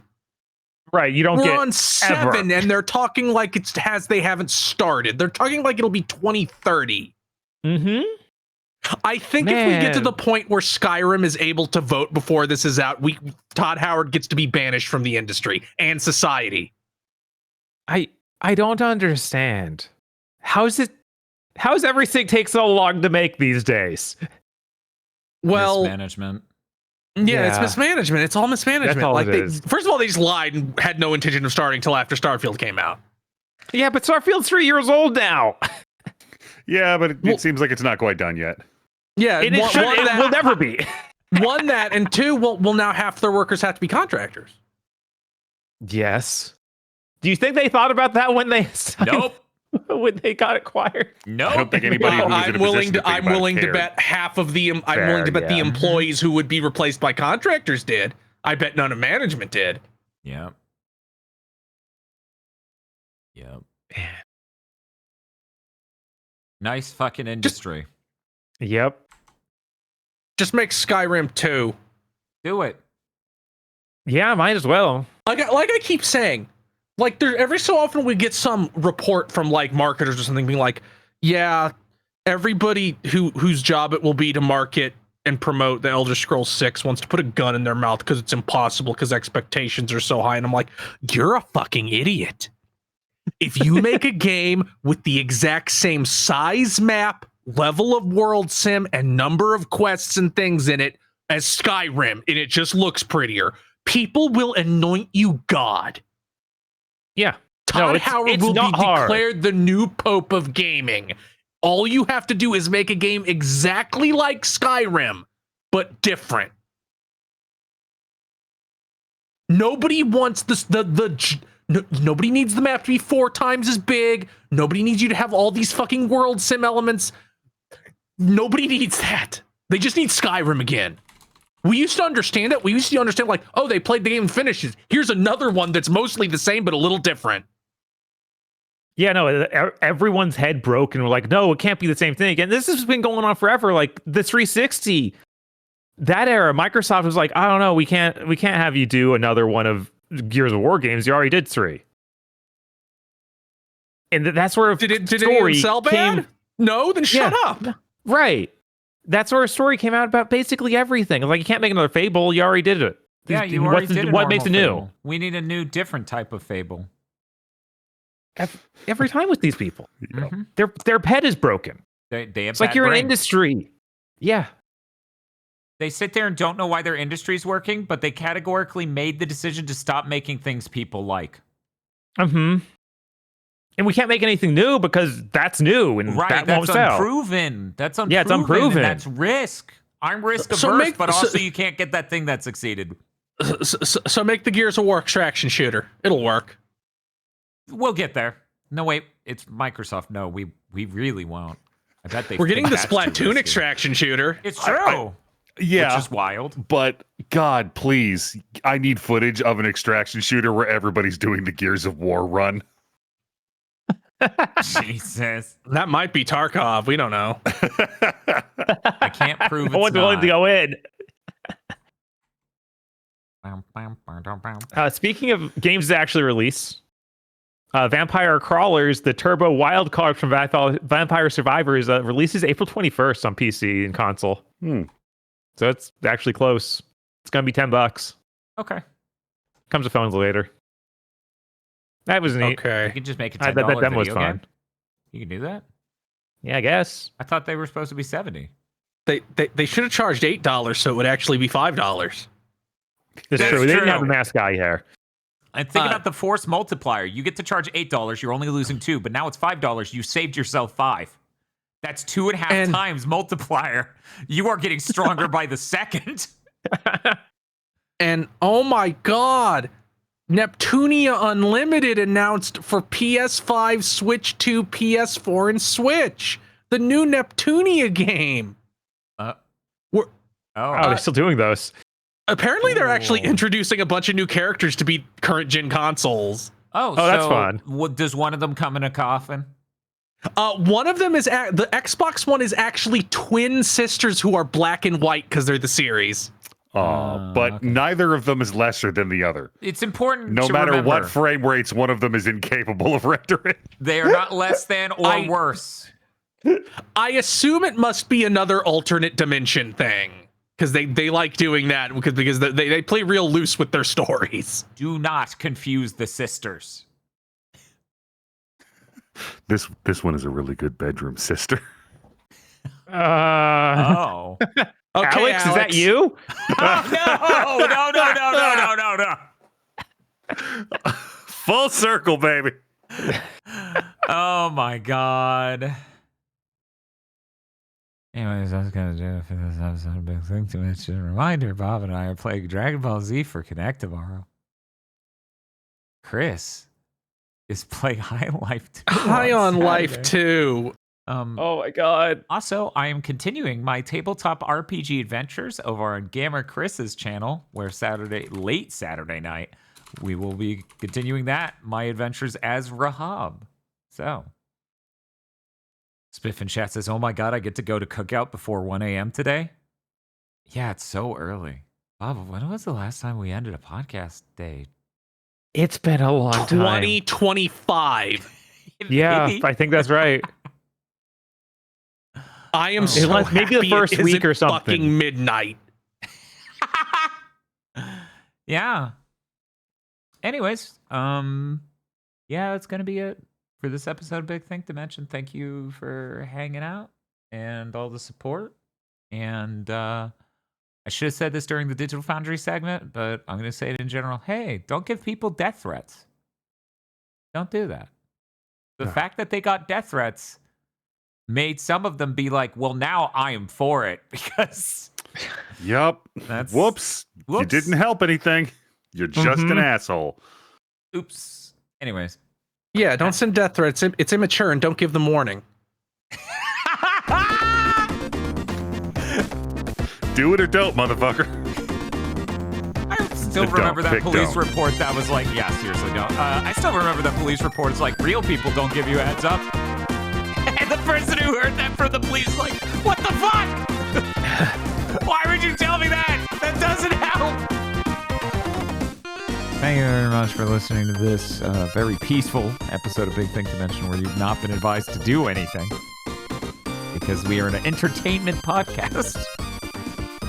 You were entertained, right? Okay, great. Fantastic. That's all that we need. That qualifies. You can support us over at patreon.com/GBpodcast because, as it turns out, NVIDIA is also not paying us enough.